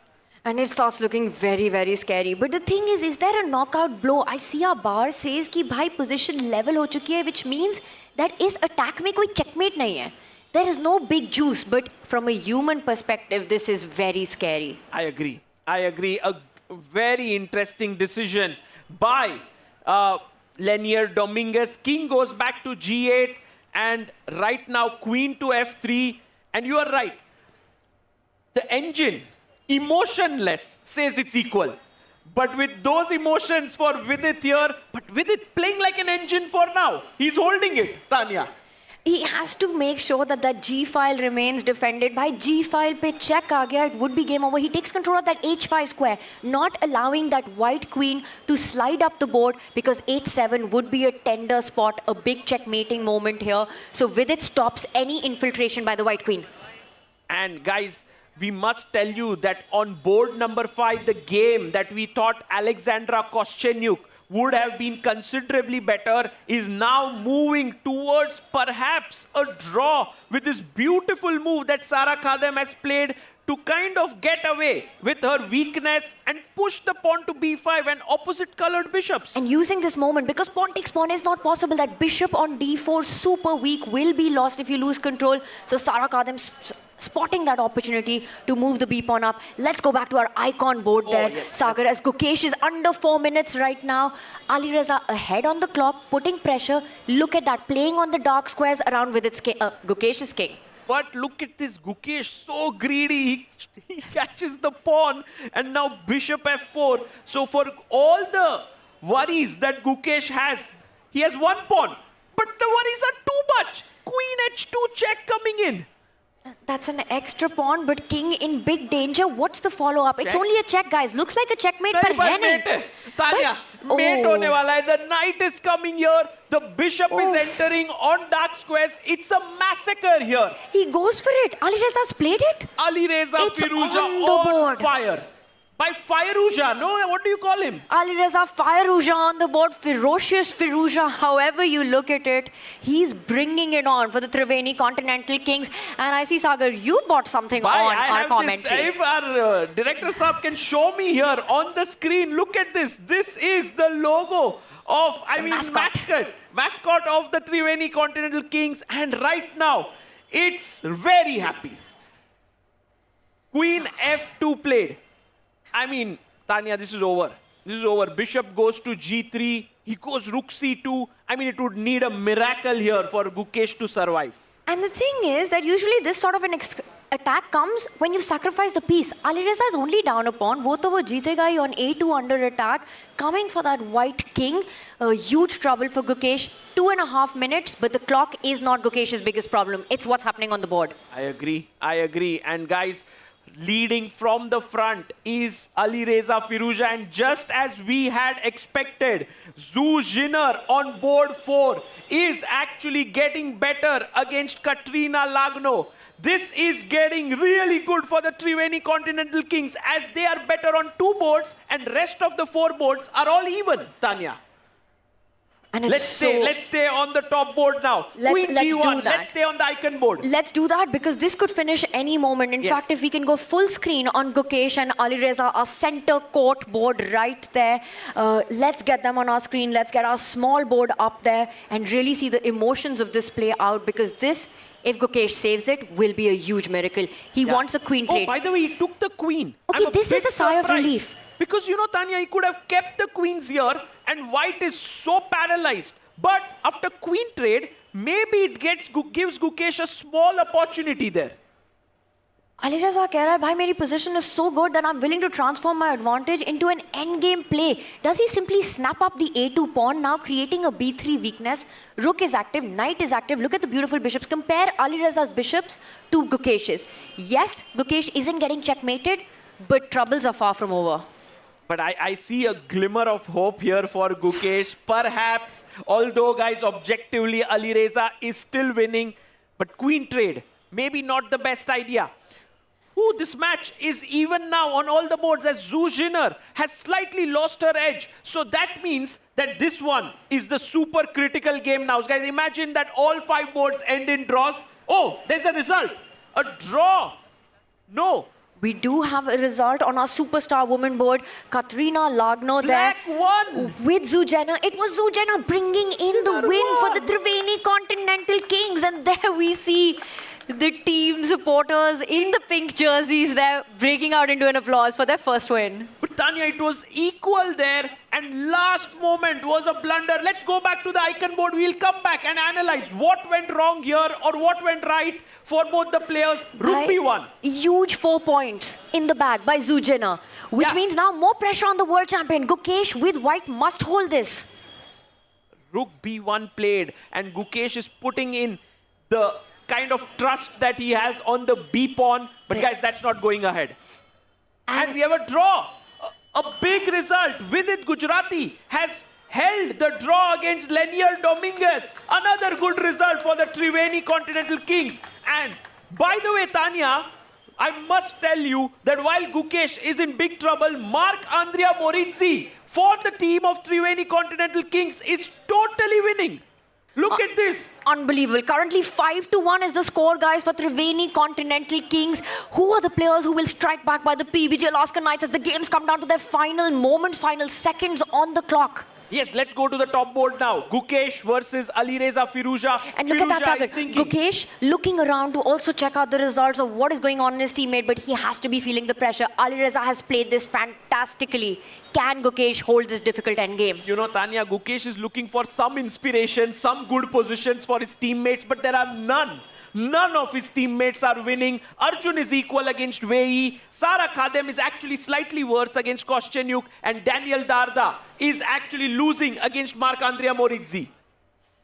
Huge moment, lots of tension there. We see Alireza Firuza also head in hands. Though the guy looks chill, he knows that, you know, this board, if I'm able to get it in the bag, I've gotten the job done for my team. It will be an unsurmountable lead for the Triveni Continental Kings. You know, Tanya, right now, Alireza had built whatever time lead he had.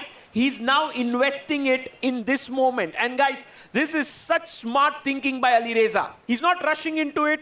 He's taking his time. He's taking stock. And guys, there seems to be another result. By the way, a check. Bishop takes bishop.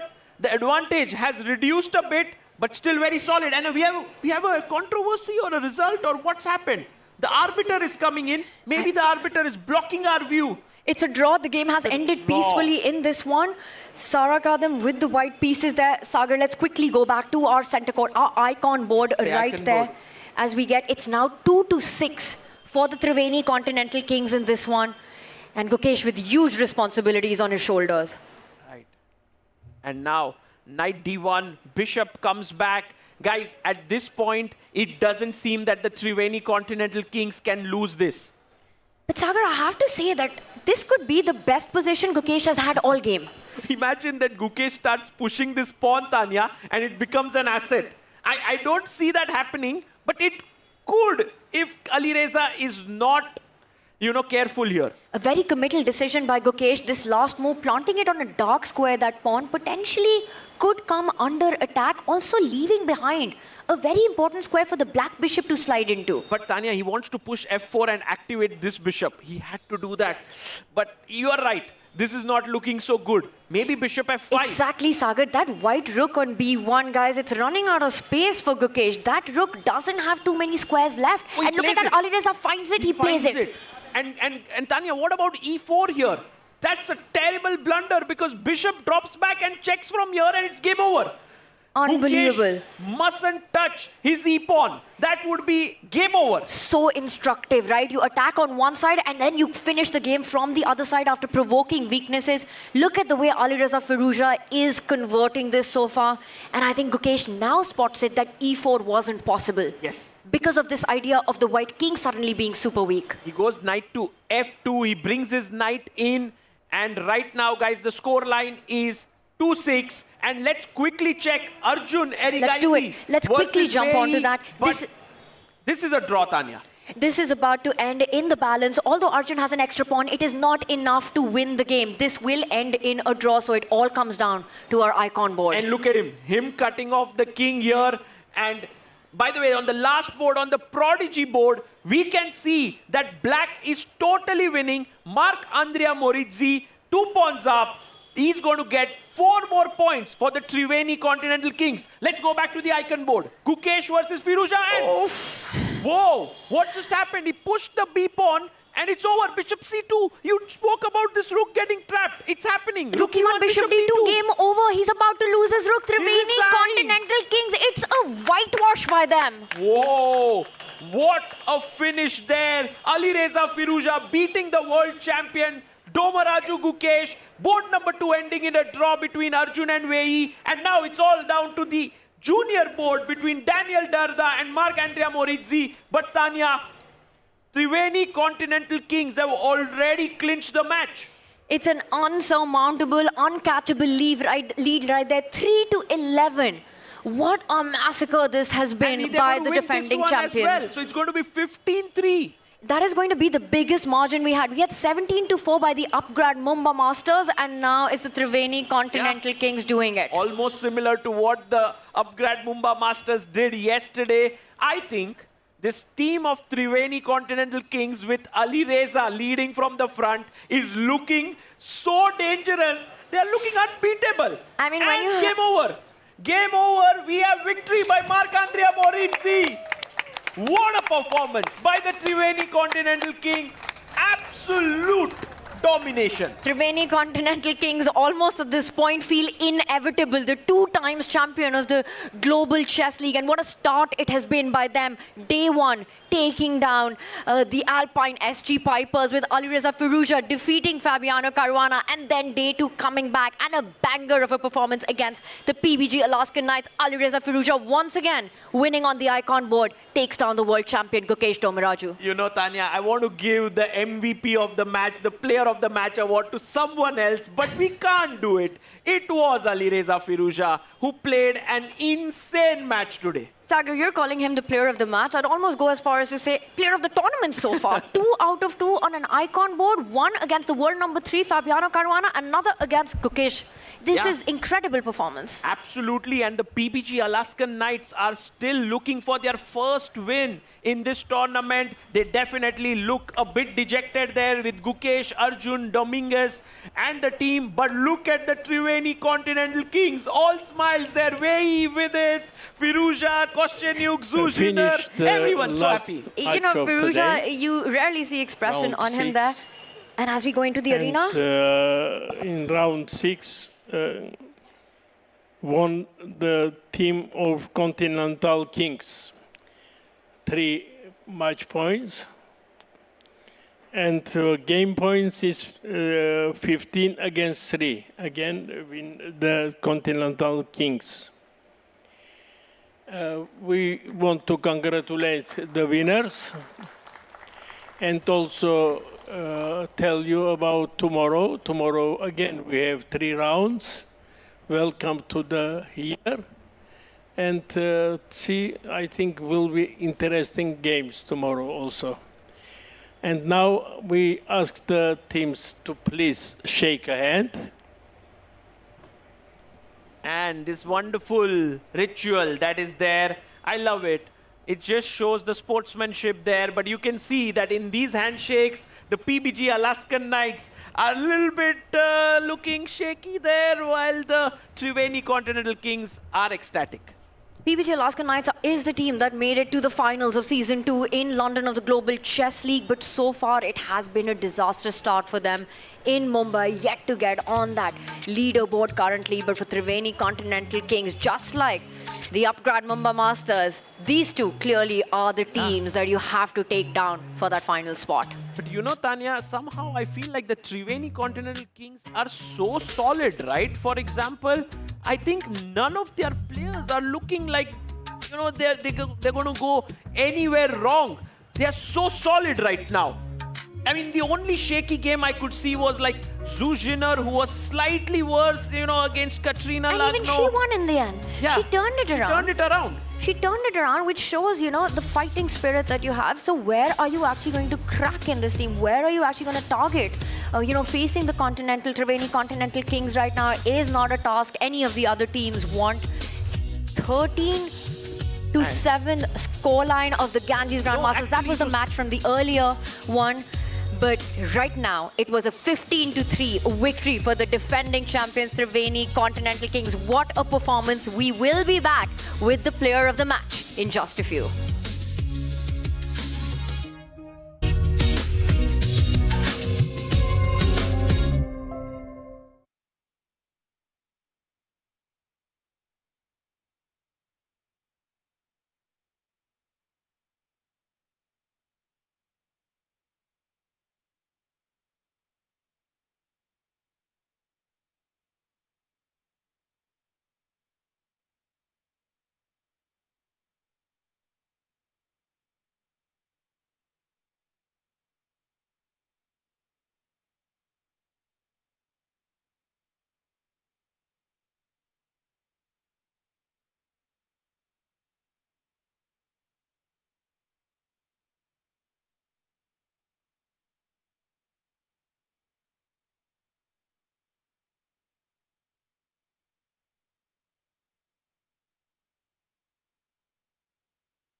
Continental Kings playing like absolute kings on every single board there with a dominating match victory 15-3 against the PBG Alaskan Knights. And it's time to crown the MVP for the Continental Kings. Over to you, Arohi. One mission, domination. That's kind of been the story for the Triveni Continental Kings right from season 1, and that dream run continues in this season as well. Hello and welcome to the post-match presentation ceremony of match number 6, played between the Triveni Continental Kings and the PBG Alaskan Knights this evening here in Mumbai. To present the award, joining us this evening is Mr. Avad Shah, Country Director, Chess.com, and the Player of the Match award goes to Ali Reza Firoja from Triveni Continental Kings.